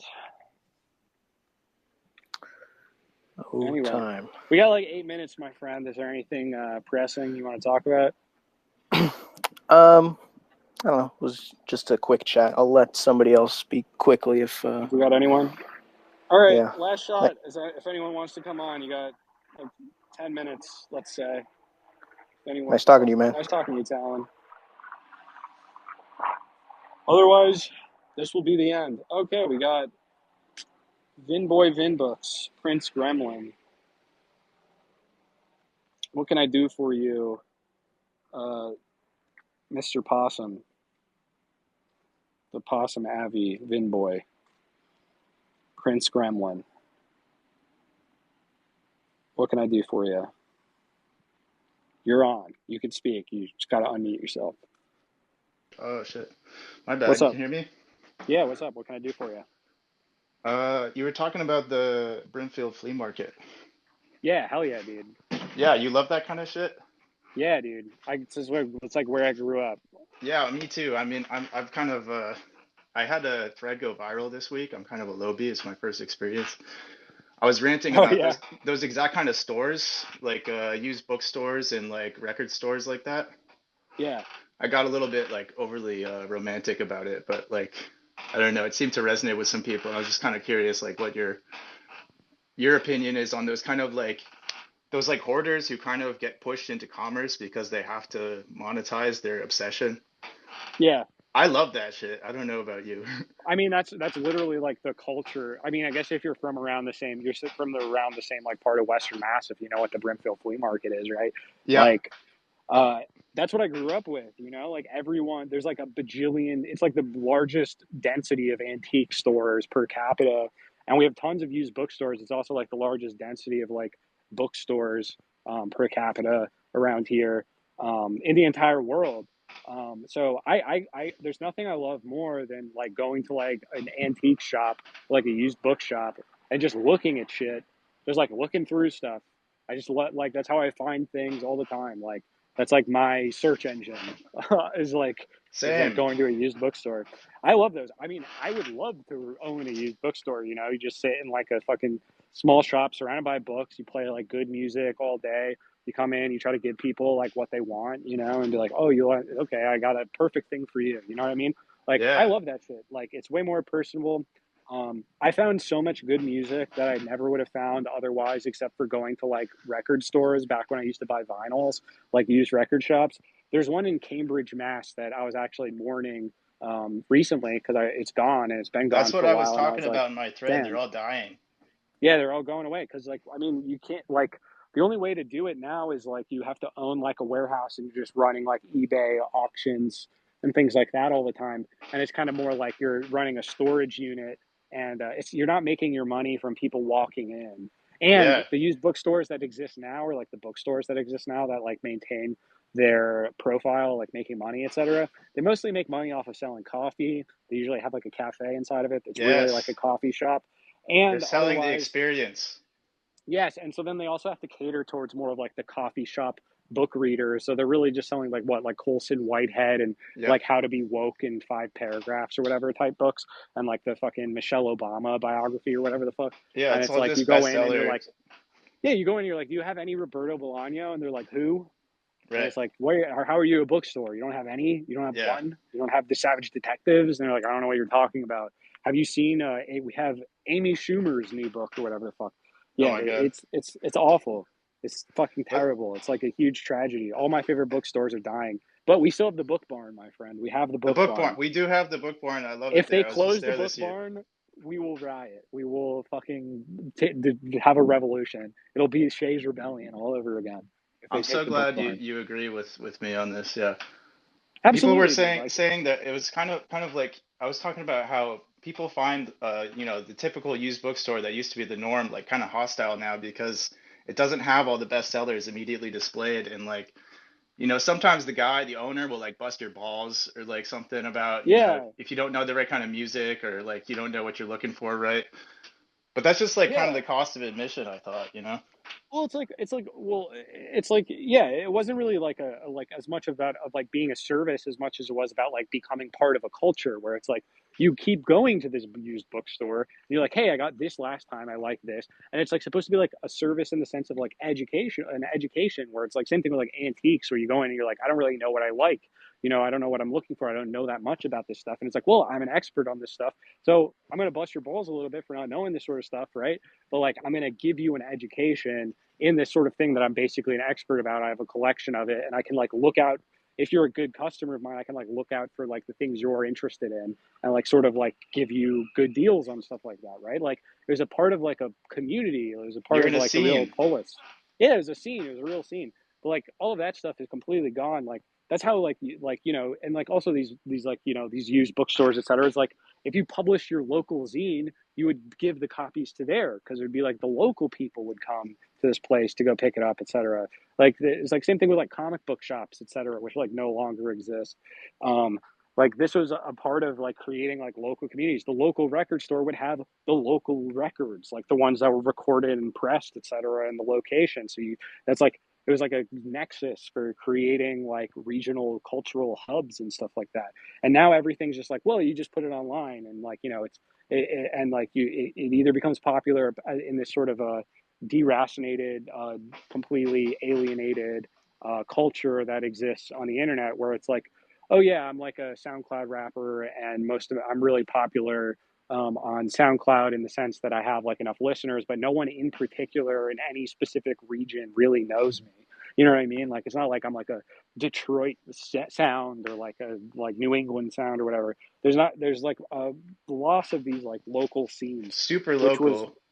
which was where all of like the individual sort of genre sounds came from, right? Where it was like, oh, it was like what, yeah, when the idea of making punk music made its way over here, we got like cowpunk, which was like influenced by like Western music, etc. And then it's like you had like emo music, right? You could compare like the Sun Belt emo music to like the Rust Belt emo music and stuff like that, because it was all about like these local cultures, and that's what you would have access to. But now with like search engine optimization, etc., it's kind of like everything's just in the same.